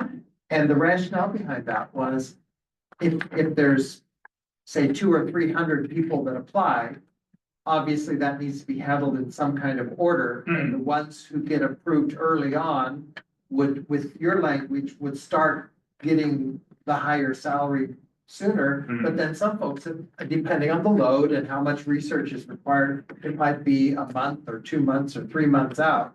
And so if there wouldn't be parity in terms of that handling. And so if there could be some kind of parity, then I think that was the intention of our language. And what we didn't want to do was impose a timeline on, you know, processing. A processing timeline on Hannah. Well, we did though. We do have a 90-day. We do have 2D, that we're gonna process them within 90 days. I do understand your point that if I was submitted mine first, I might start getting paid at a higher rate. First month and then 2 months later. Yeah. That's right. I do understand that. We do have a safety net or a guardrail, around when these will be processed, but I still understand your point. I hadn't been thinking about that when we looked at it, so thank you. A lot of moving pieces in there. Yeah, there's a lot here. But it's really complicated and we don't have the guidelines. Like, you know, we were talking about a lot of these things in framework of guidelines that haven't been decided on either. And so when we look at the examples of people that might miss out, some of that could be determined by these guidelines that don't exist yet. So it's hard to really know. On that point, it's worth talking about. I think we were assuming that the guidelines that we put in A here would be the same guidelines that you would be using on initial hire for new folks coming in. It's worth us just mentioning that. Would that also be your intention? Yeah, I don't know why it wouldn't, right? We wouldn't credit new folks coming in for experience that you would not give credit for to existing people. Okay, great. I would have assumed that. Yeah. We were definitely assuming that. So thank you. Yeah. Other questions on this piece of it? Okay. No proposed changes by either party to J or K. We did have a proposed change to K, but You it was did? breaking up. Oh, yeah, we're fine with that. Thanks. Okay. Sorry. Okay. I think generally, we're fine with all those formatting changes as they appear. We did increase the cell phone stipend. It's a pretty small amount. I mean, I think again, is that the one thing that's gonna break the bank? No, obviously not. I think we're still trying to target the things that we feel like are probably most applicable to most of your members. If we hear that this is a priority, we'll go back and evaluate it. But, we've tried to be fairly selective in the increases that we included. And that was true with bilingual stipend, which, was a fairly new stipend and one of high value to the district. It's right now at $1,200. It's the same as our licensed group. So while that one has a lot of validity to it, we're trying to target dollars. So we didn't include that one in this proposal. We agree with the language strike and the use of prorated there. We did include your language on essential worker stipend. our ad there was on the last paycheck of their annual contract. We don't want to like pay it up front and then people quit or something, so they weren't really here as essential employees during a time period. So that's our proposal. Also, if we paid it equally among paychecks, it's almost unnoticeable, you know, so we propose to pay it in a lump sum in the last paycheck. So that, otherwise that language is yours. I don't have an exact cost on the EA pay schedule, but that's another piece, and that's probably one where we might want to update that slide to include. I think we were having challenges costing it still, because not knowing how many people would go into that new category versus stay in the current EA category, I think that was one of our struggles in costing that. Yeah, also the library media assistance move, was that intentional? It was, yes. I don't remember our conversation about that, about the library media assistant. It might help to hear more about that. Yeah, I think that we were feeling like, as they were with special education assistants, they weren't exactly, kind of placed correctly. And so this, in creating a middle grade on this schedule, gave us an opportunity to move them to someplace where we thought it was just more appropriate. And it's a small group of our members, but we do want them appropriately classified. That one we could cost about too. Yeah, I mean, yeah. 36. 36 members. Yeah, I think with the special education assistants, you know, some questions we might ask, I'm sure you're asking to, you know, what percent of the SEA work it would fall into which category? You know, it might be hard to figure out. I don't know that we have a sense of it. Yeah. You know, that's a challenge. Yeah, it's also reflecting back to, I think that's the way it used to be, and I think we collapsed. And I think part of that was a cross training and a coverage goal. You know, when we have those two different categories, recognizing that it does take a particular skill set absolutely to perform those duties that you guys were describing when you were proposing an SEA 2 category. But as we create that and we take those things out of the regular SEA job description, then as we have absences or coverage problems, then we have people saying that's not in my job description. So I can't do that, or you can't assign me to that. And so that was a problem. I remember when we collapsed these two, it's like, when we have people gone and we have others that we need to have step in, we don't want this discussion each time about, well, that's not in my job description. So there was a rationale for collapsing those two things together. We can have discussions about this. I don't know that we would have a problem with an SEA 2 having to fill in for SEA 1 kinds of work, right? You mean the reverse, right? Yeah, SEA 2 filling in for 1, probably not an issue for us. The other way around, you know, would potentially be an issue unless they, you know, agree to it and there's an upgrade, or, you know. Yeah. And I would say too that, I mean, the reason that we collapsed that at the time is because the work for the students that we support tends to be in that SEA 2 piece. So we collapse that together purposefully to be able to cover that work. That's where the work lies. The SEA 1 piece really aligns more to EA work. So I think, because we're talking about small academic groups, things like that, that really is more of a description of an EA. And an SEA has some really specific work. So that was an important that aligning to the work was really important at that time, because that's really where that work lies.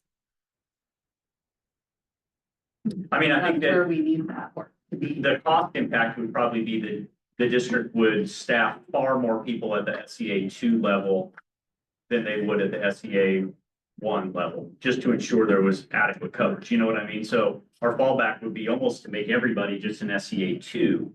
Or not everybody, but a pretty high percentage. And that's literally what we did. Yeah. We made everybody an SEA 2. Yeah. And we moved them to that. To the higher. Yeah, to that.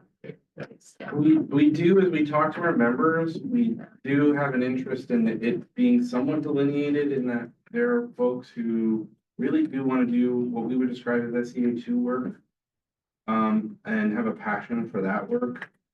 Maybe they don't mind doing what we would think of as SEA one work, but they took a job to do SEA two work. And then similarly, we also have members who feel like they really took a job that did not include having to put themselves in a place where they could be injured or having to deal with bodily fluids on a regular basis. They, so the expectation is a mismatch with the work that they then have to do. We think that also presents kind of a compounding of safety issues, frankly, where someone who is kind of mind and body prepared to do the harder work is going to be less likely to result in injury, and it is going to be better equipped to serve the students.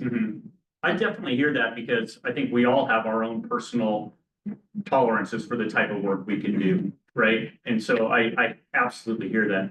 What I worry is that probably what the district would do is eliminate the majority of the SEA one positions. And instead have a large number of SEA twos. So then I wonder what those folks would then be put in a position of either continue to do those SEA two that work or be laid off. I mean, if we've got 200, I'm just making up a number, 200, SEA positions right now, we likely would say, well, we better keep 150 of those SEA twos so we have adequate coverage, which means there's only going to be 50 SEA ones. If there's 100 people who don't want to do SEA two work, 50 of those people are going to be laid off, right? So I think we're hearing you. I don't know that we love the rock and hard place situation you're putting us in on that. I hear you. Yeah. But we would be in a similar rock and hard place, because we've got to cover those services in one way, shape, or form. And I guess when I hear Wendy say the vast majority of our SBAs are going to encounter some of that work. I would say all of them at one point are gonna encounter some of that work, which is why we did that, because it may not be all within that year, but the students that come to us are gonna change over time. And so we may have, a certain specific job that has to happen the first year, and then we have a whole batch of new kindergartners or a student who moves in. So it's gonna change over time. So we have to be able to adjust to those students to support them. Thank you for this information. We're hearing you. I could also add that some of our SPED assistants at the elementary level are running those groups because of IEPs that say, okay, we need to do your math instruction differently. So that's more the delineation, because you're not just an EA that's helping in the general classroom. You're helping those students that are marked to be educated with a little bit of a modification or accommodation. But there are some who can walk out the door on time and didn't have anything gross smeared down their arm, and some that are definitely up against different friction. So if that could be managed with a nightmare of split contracts so that coverage can happen, then that might need to be a consideration. Yeah, I mean, I guess, Wendy, what I hear you saying is the number of folks that fall under the category of that you're talking about of running like a special education reading group is a fairly small percentage of the overall. Or that's just gonna be a little tiny part of your day, right? And that may be the case for 1 year, and then the next year, you are gonna be supporting a student or a couple of students, right? So it just varies, and so I think that's the difficulty. And I think running small academic groups is for all students, so, yeah. Yeah, it depends on, it's case by case for sure. Any other questions on Article 10? I'll move on to Article 12 then, which I think also got passed further down. Just find yours real quick.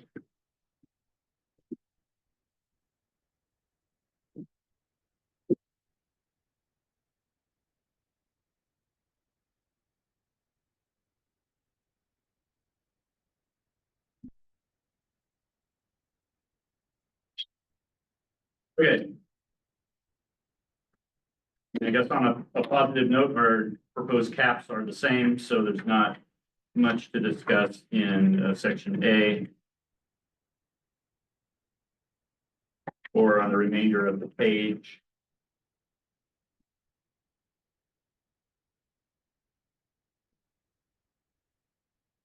We adopted your change in I, but that strikeout. You had a minor editorial change in J that we adopted. In L, you had a few strikeouts there. We found some of our own that were the time bound. So we struck the language that didn't make sense because it was applying to a different period of time, or we felt like there was overlapping. I think our intent was to keep the same general structure of payouts to individuals and payments to the pool. One of the cost items that Michelle had up there, I think, was changing the opt-out structure. You did have a proposal to add or waive. We thought that was covered by L6. The district will contribute to the insurance pool for employees that waive medical insurance benefits under the same distribution described in this section. So it felt like that was covering that piece. So I would characterize our proposal as being current practice with just deleting the language that felt like it applied to a different period of time or was confusing.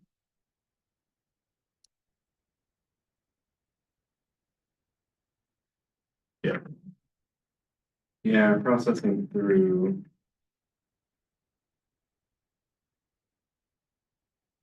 Like in the first, like in N, for example, it didn't make sense. The first sentence didn't make sense with the second sentence.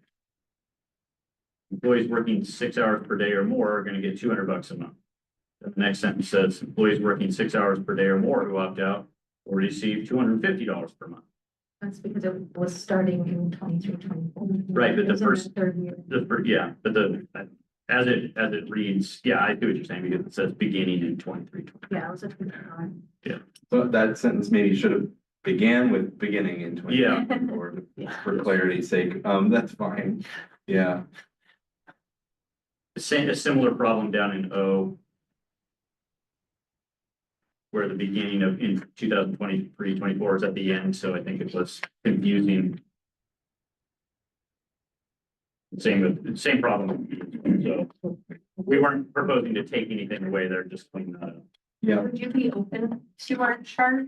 Of course. Yes. Put it in, I just didn't have time to format it too. I think the exact conversation was, we don't want to go through the trouble of constructing a chart until we know what the end result is. Those are the conversations that happen in our office. We're big fans of charts. I like them too. We like them, we just don't like to make them. I got like 60 seconds, not gonna happen. We have a couple people on our team who are specializing in Google Doc formatting. Yeah, very nice. Yeah. We can start a club. Yeah. Tips and tricks. The charts are fine, we just. Yeah, thank you for that. Any questions?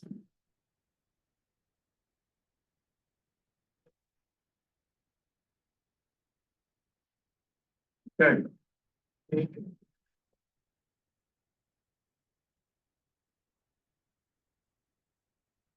We have a scheduled break from 2:30 to 4. It is 3:15. I think we can probably keep that, or do you want more time? Back and forth. We'll come back and forth. Okay. Yeah, Sounds good. that's great. I think what I'm trying to think of process wise, and we can touch base at some point.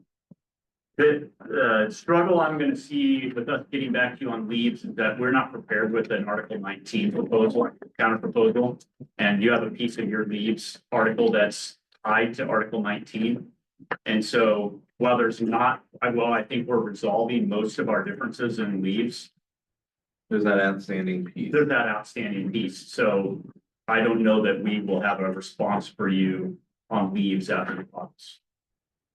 So just- How close are we on Article 19? we are collecting information from kind of a broad, like we've got people working on the public safety end of it to give us feedback. We've got people working on the special ed end of it to give us feedback. So that's what's slowing us down is we're enlisting people not on our team to give us information, and then we have to kind of put it all together. So we don't have that collected. I would hope by the next time we meet, we'd be able to bring the account proposal on 19. Okay. That's good information to have. I think we'll have, at minimum, one thing to come back with, and then we can kind of discuss what the next steps are. Okay. If what we need to do is, recollect, the rest of the day for caucus time and work, we'll consider that. Okay. Yeah. I know Michelle agrees with this, so I don't have a problem speaking for her. If you have questions on the financial, on the slideshow or pieces of that, please let us know. Thank you. Yeah. Okay, we'll see you at, 4:00. All right, sounds good. Thanks.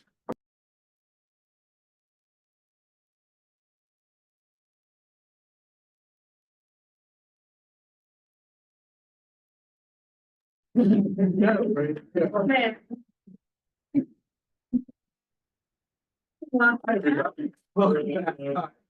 Thank you for coming, visitors.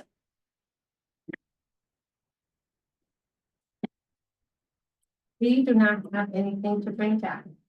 We have, a response on Article 4, union rates for you. Pass it around. I heard it, right?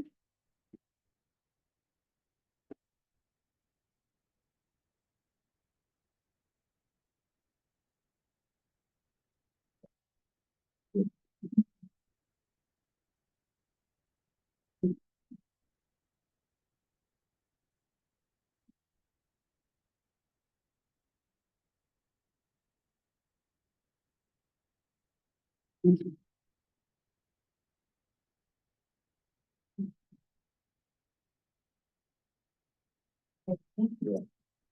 would do well to say that we've had some great discussions about this article. We've made some really good progress.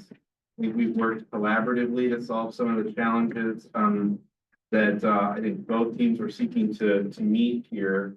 We do have some outstanding items here and some additional discussion and maybe some back and forth that's going to be necessary. So I'll move from the top in one on facilities and equipment. We're in agreement. In E, release time, we're in agreement on E1, which is kind of the legal framework of what we are calling exempt release time, that's codified in the law. You know, thank you for that, and kind of moving to this framework, I think, really helps get both parties clarity on how this is supposed to work. So we really do appreciate that.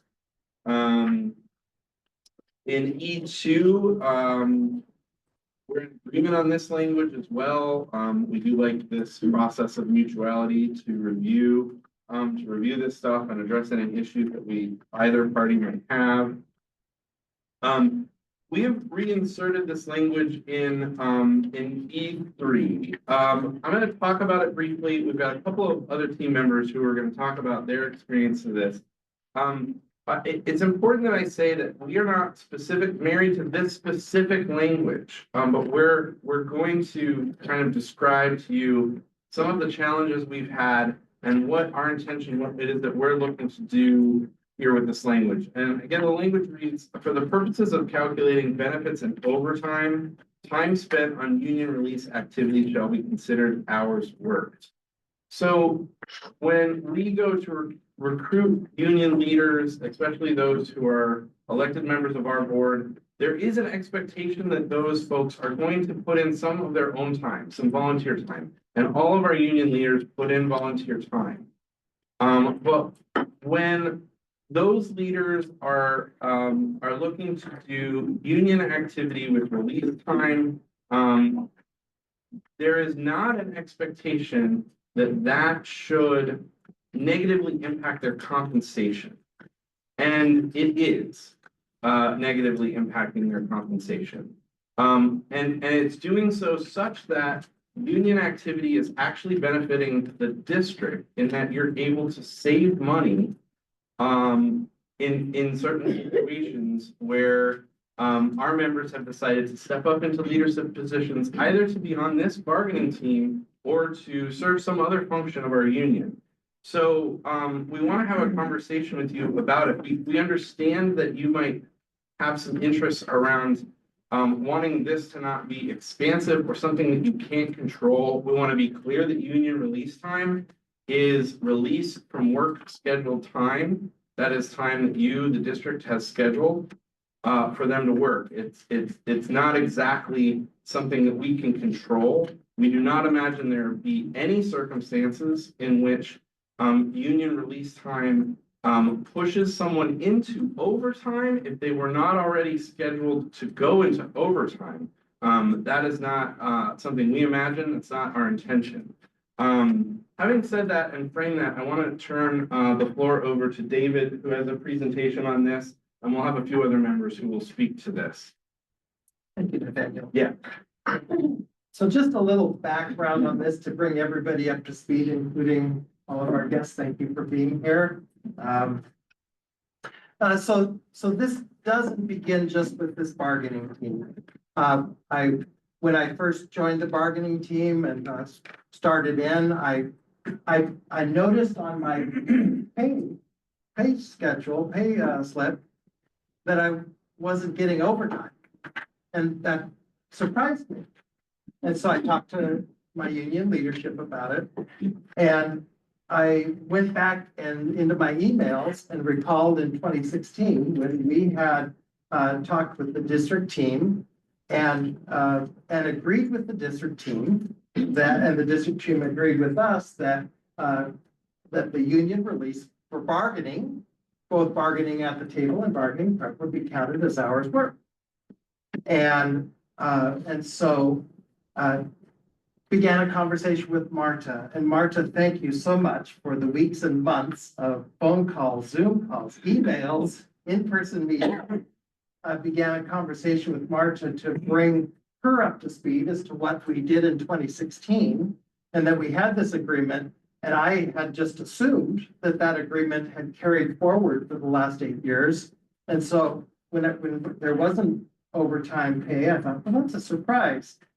And so want to just give a brief overview of this for folks to help everybody understand in simple terms. So with Marta, I prepared it was a little more complicated on a spreadsheet, but this is a simple form. So if we have an employee who earns $25 an hour and then works hours over in that week. So let's say that the employee works 2 hours over in that week. So that would be either overtime or as a 12-month employee would be comp time. And the same employee gets 2 hours, has 2 hours of union release that week for whatever it might be, bargaining that would have to be super efficient. But 2 hours of union release. And so right now, with current practice, not the 2016 practice, but with current practice, that employee would receive straight time for all 42 hours. So those 2 hours would be $50. In straight time, it's not overtime because the union release doesn't count as hours worked. And per contract language, hours worked, so it doesn't count. And so the overtime on that would be time and a half.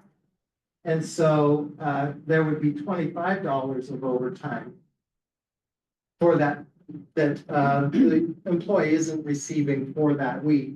Or if I think it would be 1 hour of comp time. Is everybody on board? Okay.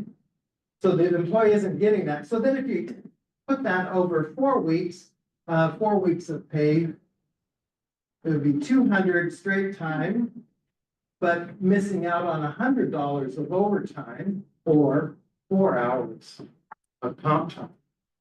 Or you go out over 6 months, so $1,200, a loss of $600 of overtime pay over 6 months, or a loss of 24 hours of comp time. Simple illustration of what is lost.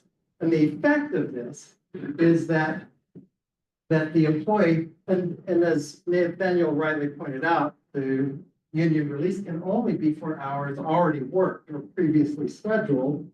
And so during this time, the district saves $600. While this person is doing union release during already previously scheduled hours. That if the person wasn't doing union release, then would have earned, you know, in the simple illustration, $600 over that 6-month period. Now, is this real? So as we continued talking with Marta, we talked about, Marta requested on behalf of the district team that we write up draft language for a memorandum of agreement around this, that things were moving in a direction that it looked like it might be mutually agreeable to do this again for this bargaining. And then at that point, Marta came back and redirected us to bring it to the table. And so it's on the table. So the real impact for one employee, me, last January through June, I calculated it out. And for me and my family, it cost over $1,700 for January through June in overtime, lost overtime. And so coming into this fall, then I began to wonder, can I continue on the bargaining team? Can I continue as membership officer? Now, most of this is due to bargaining. I spend way more hours bargaining than with membership officer. And I honestly considered resigning as membership officer, resigning to the bargaining team. Because right now my family can't afford this. That in other years, this would be part of our income. But I chose not to, because I'm committed as a membership officer, and I'm committed to this team, and committed to the district, and committed to the classified staff to follow through with this. But it's still costing month by month by month. And it doesn't just affect me. There's a few other team members. And I would point out that if we choose in an agreement to not change this, I honestly don't know if I'll be back. Because I don't know if we can afford it. If I can afford to donate, I figured it out. So monthly, I was donating $283 a month. Coming to bargaining, I'm paying come to bargaining. And while it's certainly worth it, it also costs. So that's a piece of my story. Thanks for listening. Are there any questions about this or the details of this before some other team members share? I have a couple of questions, but not really on your. Not on this. On your calculation. Okay. And I want to get to them, but I think we have a couple other members who want to speak to this too. Can speak to it as another full-time 40-hour employee. Many of my colleagues attend family tech nights where we help families access our district technology, Synergy, and Parent View. And I would love to attend those and be compensated like my coworkers for attending them. But because I'm part of the bargaining team, which I didn't realize when I signed up, that I was kind of sacrificing that part of my potential income or earning by being part of the bargaining team. So I did do some overtime hours for some other things and didn't realize till after the fact that I wouldn't be compensated like my coworkers are for that because of my union bargaining time. So I do think that it's something that, while it might not affect everyone on the bargaining team, it's definitely a deterrent to maybe signing up for this. Had I known, that might have given me pause, like, oh, well, I'm going to be missing out on these other opportunities by saying yes to this. And like David, I have gained a lot from this too, and I am so fortunate and grateful to be representing my fellow classified employees, but there is a cost to that work, and I don't know that there should be, because it is kind of a deterrent to people possibly stepping into these roles, which I think are a mutual benefit to the district. Yeah. And also, we'd like you to know, we did bargaining prep all summer.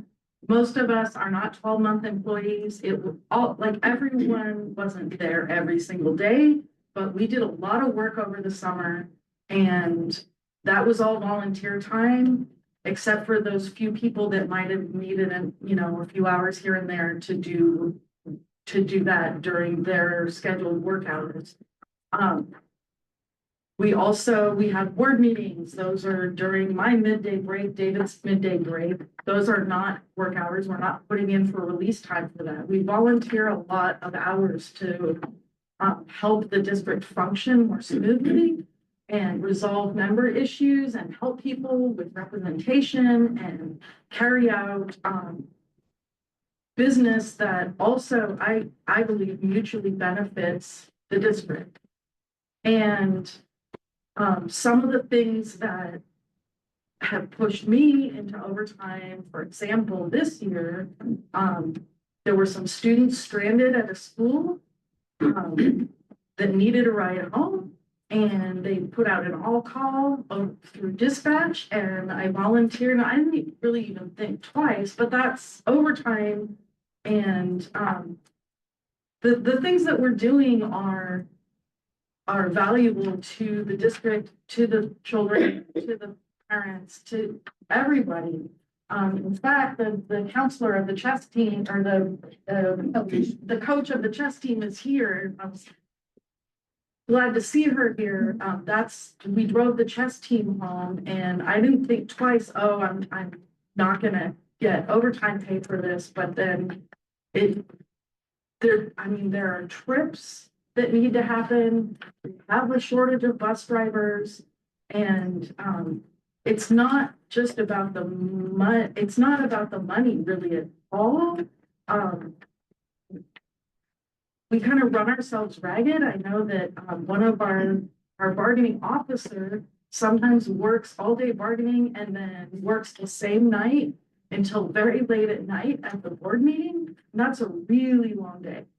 That's an extremely long day if we're at the bargaining table for 8 hours thereabouts, and then she has to go and be with the school board until late at night. It just,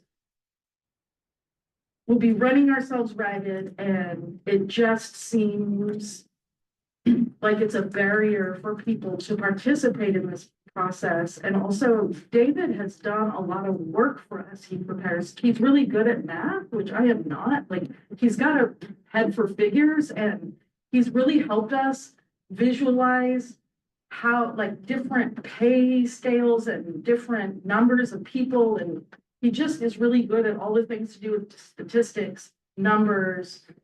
He's got a really good grasp on that, and our work would be so much less efficient without him here. So it kind of breaks my heart a little bit to hear him saying that, it's been difficult for him. And so that's kind of why, we talked about just dropping this, but we really feel it's important, not just for us now, but for future people that might want to be involved with the bargaining team, that they not feel that they are potentially putting themselves at a huge disadvantage if they do participate on the bargaining team. So I think, as you can hear, like, this has the effect of really a chilling effect on our ability to organize and recruit leaders. We want to talk to our members and really empower them and excite them around union work, because they can improve their lives, their work. They can work collaboratively with you to create healthier workplaces. And that should not come with a but. You might get paid less afterwards. We want this to be a fair and level playing field, and we don't want to have a financial disincentive for union involvement. Certainly, want to open it up to your questions. Can I say one more thing? This also creates a situation where our leadership, we want to have a diverse leadership team. This creates a situation where the only people who can really participate in union leadership are people who are financially privileged and able to take this kind of hit to their paycheck. That's not what we want for our union leadership team. Thank you. What questions do you have on this? I had two. The language relates back to, time spent on union release activity. Can we get that whole list on the page prior? But it strikes me that this is about only bargaining. That is, is it not like, is somebody keeping track, like, hey, you spent an hour at an investigatory meeting, so if you work an hour of overtime, then that's at straight rate? Yes, we believe so. Yeah. Yeah. We do think that this becomes, much clearer during bargaining, obviously, because the number of hours, the number of people involved, grow. But yeah, absolutely. If Kira is scheduled to do 45 hours in a week, and in that same week does 5 hours of release time to represent coworkers in due process meetings, it's 45 hours of straight time. Mm-hmm. Is that being tracked through HR, or how is that release time? How does it get tracked? That's a good question. I mean, who do you report it to? Like, I had to go rep somebody for an hour. I mean, it goes into frontline, Got it. so, you know, Certainly if you review this on your end and you're finding that for the administration of this, it really does only relate to bargaining, we're willing to kind of adjust and have that conversation. We see it as a bigger issue than bargaining, though bargaining, you know, obviously, again, like the number gets bigger for us and it becomes more apparent. And, you know, several of us did actively recruit what we feel like is an amazing team.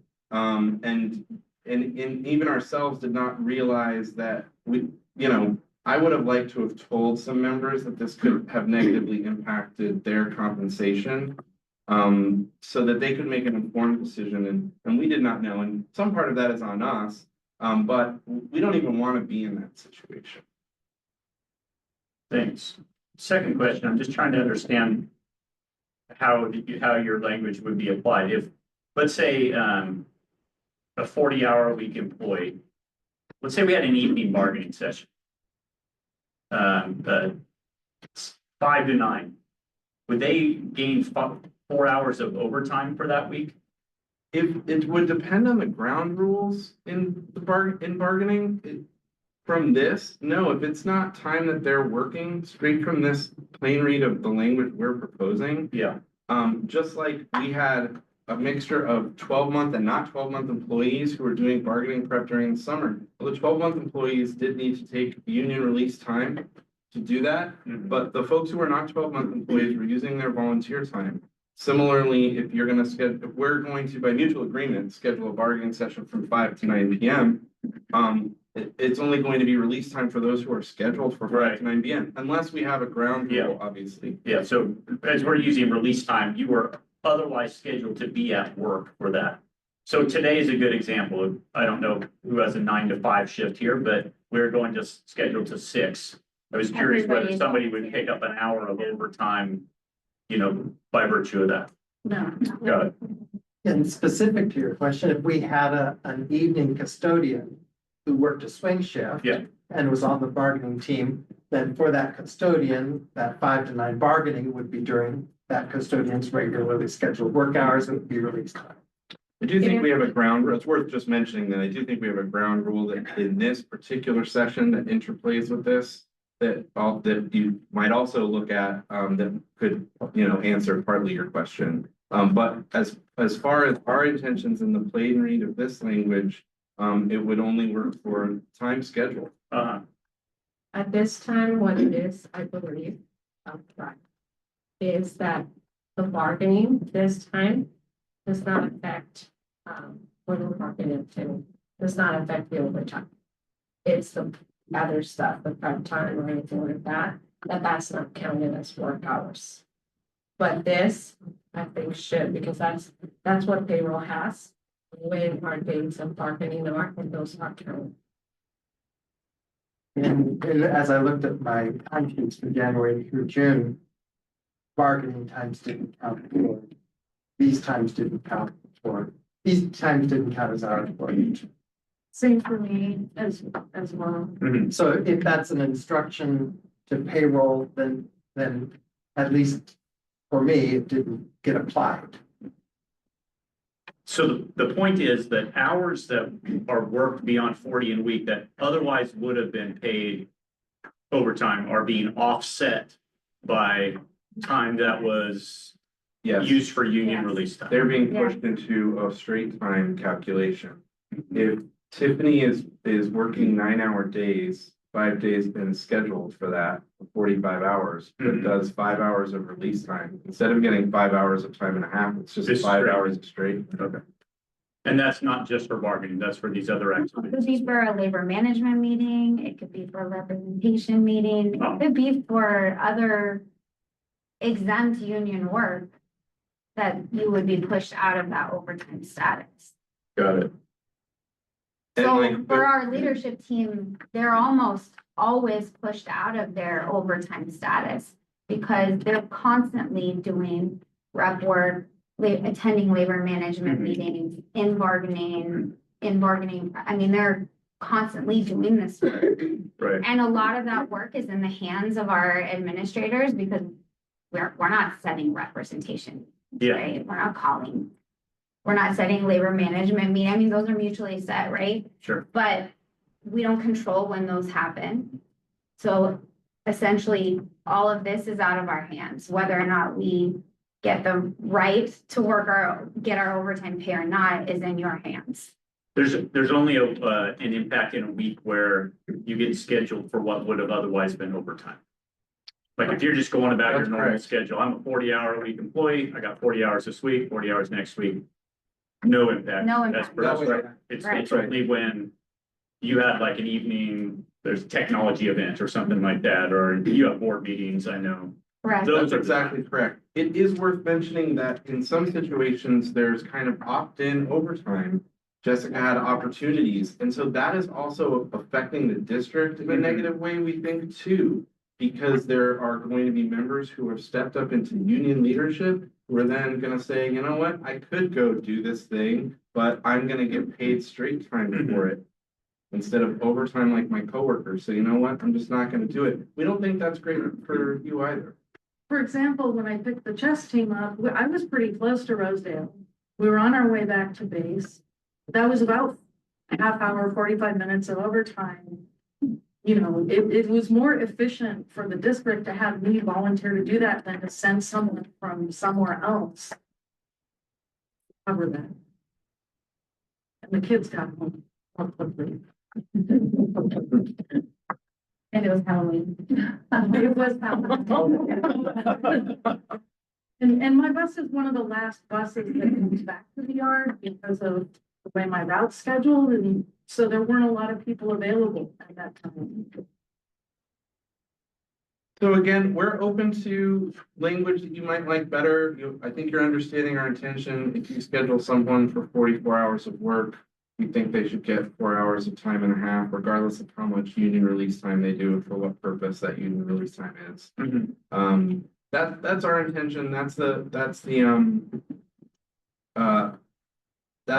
thing that I think we're the most attached to. And so as you go to, it's not very often that you've seen that we come back proposing the same exact language that we did last time. And on this one, we understand that you might have some interests that you want to protect. If you understand our interests, we're happy to see the language that you might have that would protect yours as well as ours. We didn't necessarily have that language. Got it. Good, yeah, thanks for answering my questions. And right now, you said if they're scheduled 44 hours, so does that mean that they have to knowingly before part of that would be 44 hours? That's a good Or is question. it something that all of a sudden comes up? There are certain people, I think that situation that Jessica had, I think in transportation, there are opportunities for people to take overtime midweek.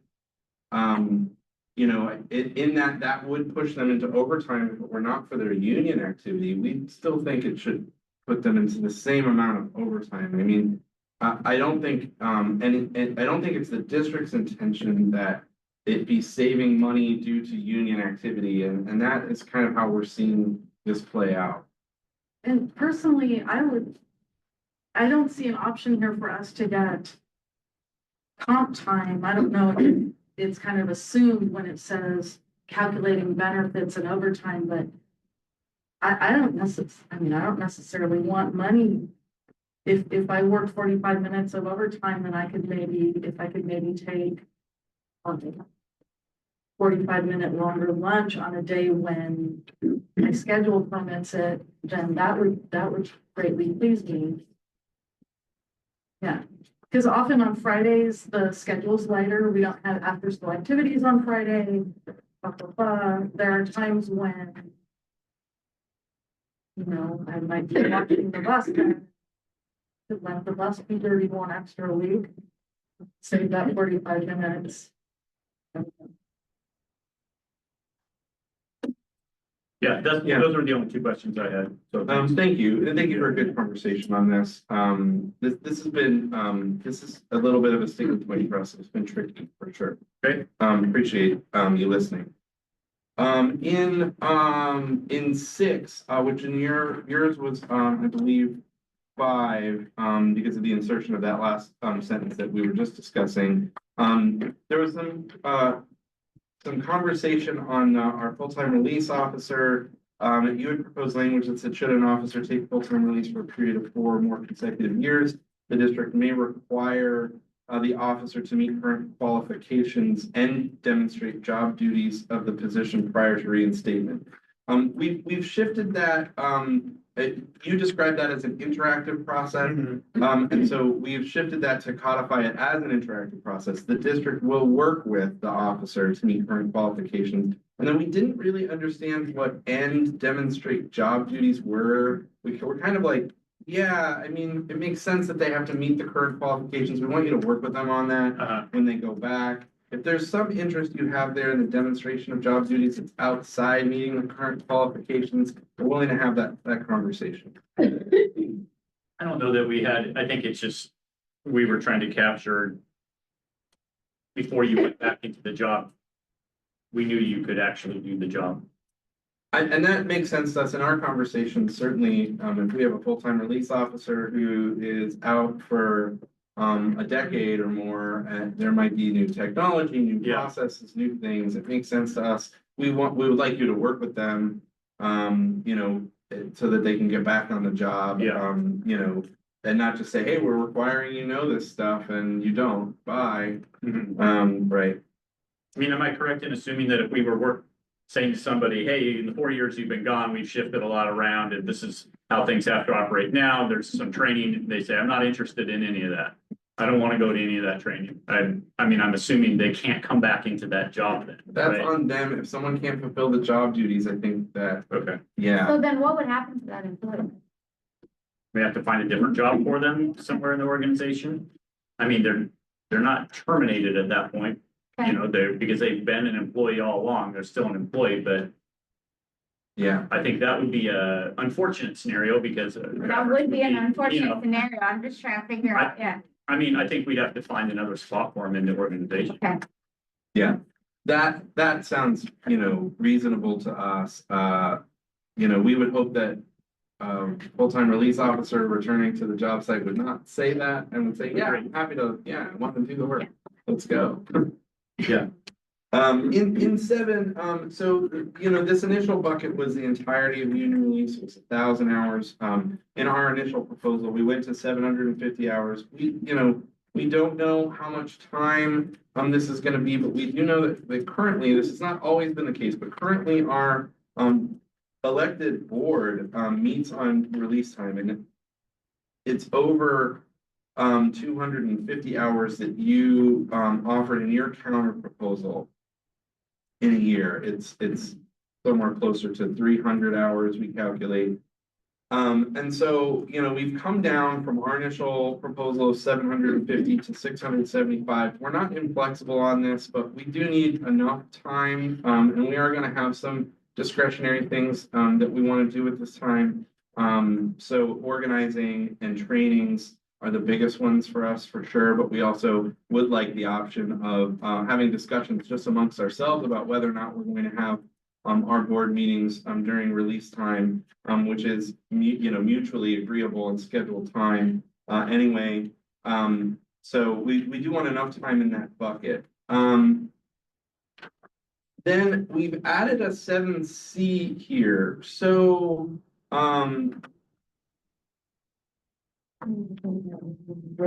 was some weirdness there. An extra half day just got thrown in there. So we had some discussions around specifically bargaining prep. And some of the other activities that are related to bargaining. And we do think that the law kind of codifies the protection of bargaining time, acting as an exclusive representative for the purpose of bargaining. But we also understand that that can't be like expansive, and it can't be so big, you have no control over it, understanding of it. We want to get to an agreement on how it would work and what those limitations might be. So we said upon submitting a written notice to the district, reopening negotiations for a successor agreement, but no earlier than July 1st in the year preceding contract expiration. So it would be as much as the year before, the union shall be granted an additional pool of 2,080 hours for the purpose of activities related to bargaining. Any unused hours shall expire upon ratification of a successor agreement. 2,080 hours might sound like a lot. Bargaining is a big increase for us as far as the activity that we have to conduct. 2,080 hours is one full-time person per year. That's one way of seeing it. It's also a team of 10 working 8 hours once every other week. So 26 weeks. That's another way of looking at it. Again, we're not inflexible on this by any means. We're willing to have a conversation, but we do want there to be, something in here that so that we both parties have an understanding of how bargaining prep should work. We want to be very well prepared. I think it would be our intention in the future to be very prepared coming into just even the first session of bargaining, having done a lot of our work, which will make it more efficient, and potentially get us to an agreement before a contract expiration too, which would be hugely positive, I think, for both parties. Do you have questions about that? Only question, because we kind of like were sliding in and out of terminology, and you were calling this release time. Is this time counted towards calculating overtime as per number 3 at the top of the page? Yes, I would say that number 3 would apply to all release time, whether it be for exempt purposes or out of this non-exempt discretionary bucket. And where this bargaining prep kind of bucket that we're proposing ends up, we're open to that discussion too. You don't think it should be in 7, it should be somewhere else? I think that's a discussion we're willing to have. Yeah, I only asked, we call it 2 different things in 7. It talks about short-term leaves from the pool, and then down in A, use of release time for such purposes. So I wasn't clear whether, because release is the term that's used up in number 3. So I was trying to crosswalk that to see if that was covered. But you I think that's good to point out. I think that bringing that language in line so it's consistent would make some sense too. Yeah, thank you for pointing that out. The only really like the difference I would see there is like, I get what you're saying on the prior activities, that those are largely district controlled or district scheduled laws, you might say. Right. Like if you decide to send somebody to an all-day conference, and that's 8 hours of time on a Tuesday, that feels less like the district caused that to happen. You know what I'm saying? That's I think the difference that I would see. So you're saying the 675 hours you feel should be outside of our proposal for 3? I don't know. I'm just thinking out loud, and it's saying that they feel different, right? It feels different because it's down there in 7. It's things that you're electing to have Yeah. people go I do. So, understand what you're saying. Yeah, I think I understand that too, and it does feel a little different. I'll say it would feel even more different to us if these hours were not subject to supervisor approval. Right? If they were fully discretionary and we could say, look, we're sending this person for 8 hours to a training. And and the district can't say anything about it, then I think we would absolutely say, yeah. But as it stands, the district and supervisors have the ability to say that is a terrible time. I can't release you for the whole day there. And we have to work with those supervisors and those operational needs, and we're happy to do that. Because of that, if someone, again, like even if it's from this bucket, we feel like if someone is originally scheduled for overtime, where they're going to incur overtime due to the course of the operational needs, nothing about their release time should change that. got it. That's the only question I have on that. Moving into F, staff announcements, we're agreement on this language. We moved it off of a solo F A with no B. small a with no B. Yeah. High school teacher whose voice in the back of my head said we don't do that in outlines. I think our license would appreciate that. We are in agreement on agent information. I'm gonna skip all the way to L, new employee orientations. We had initially proposed kind of like a pretty big framework here. You came back, you liked a lot of the status quo language. You were kind of providing new language. We're happy to go down that path with you and not move to a whole new framework here. The language we're in agreement on is at the beginning of each contract year, the district and the union will mutually agree upon the process and coordination for union new employee orientations. And then we've added this language here. Such orientations shall be monthly unless otherwise agreed to by both parties and shall be conducted as part of employees' workdays as much as possible.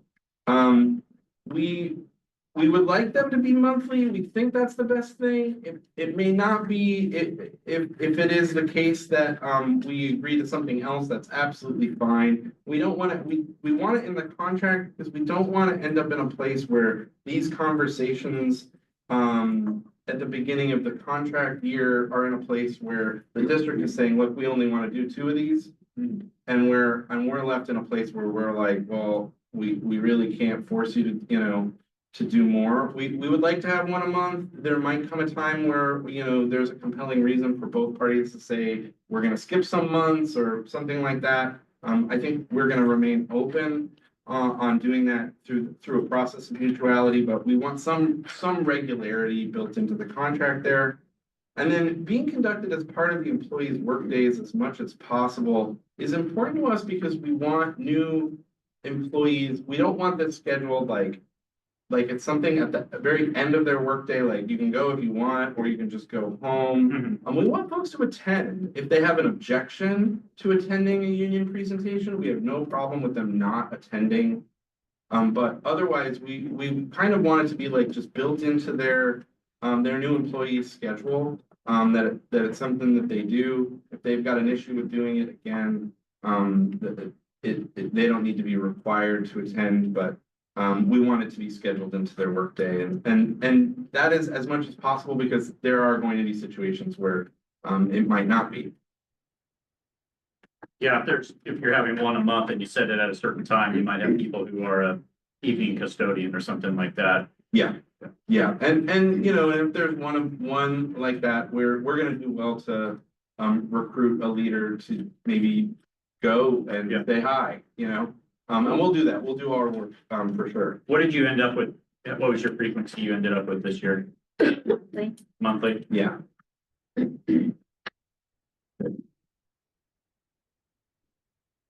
That's all we've got on this one. Again, I do want to express appreciation for really good back and forth on this. It's been lively. There's been a lot discussed. There's a lot of moving pieces here. We've proposed a lot of changes. We appreciate your willingness to hear us, make adjustments, and work collaboratively. Thank you. Yeah, thanks. Thank you.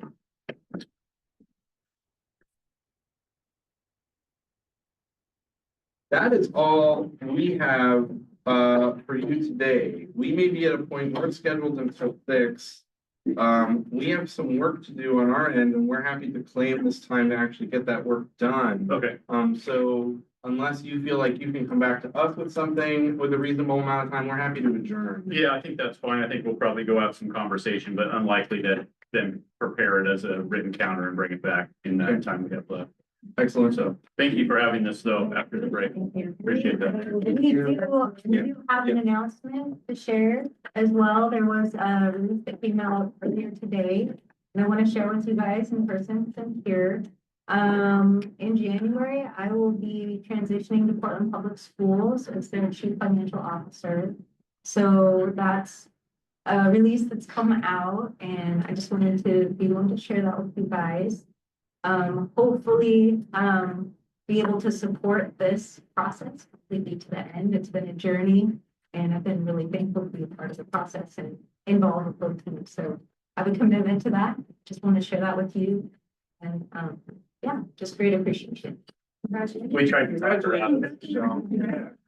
Yeah. He didn't clap. Well, we will certainly miss you, Michelle. I, however, won't because I work with the Portland Public School class. I have PFSP local 111. Oh. A classified unit. It's a huge chunk of which are paraeducators. I'm trying to say to Michelle that she doesn't know what she's getting into because there's like 5 collective bargaining agreements that instead of 2. That's right.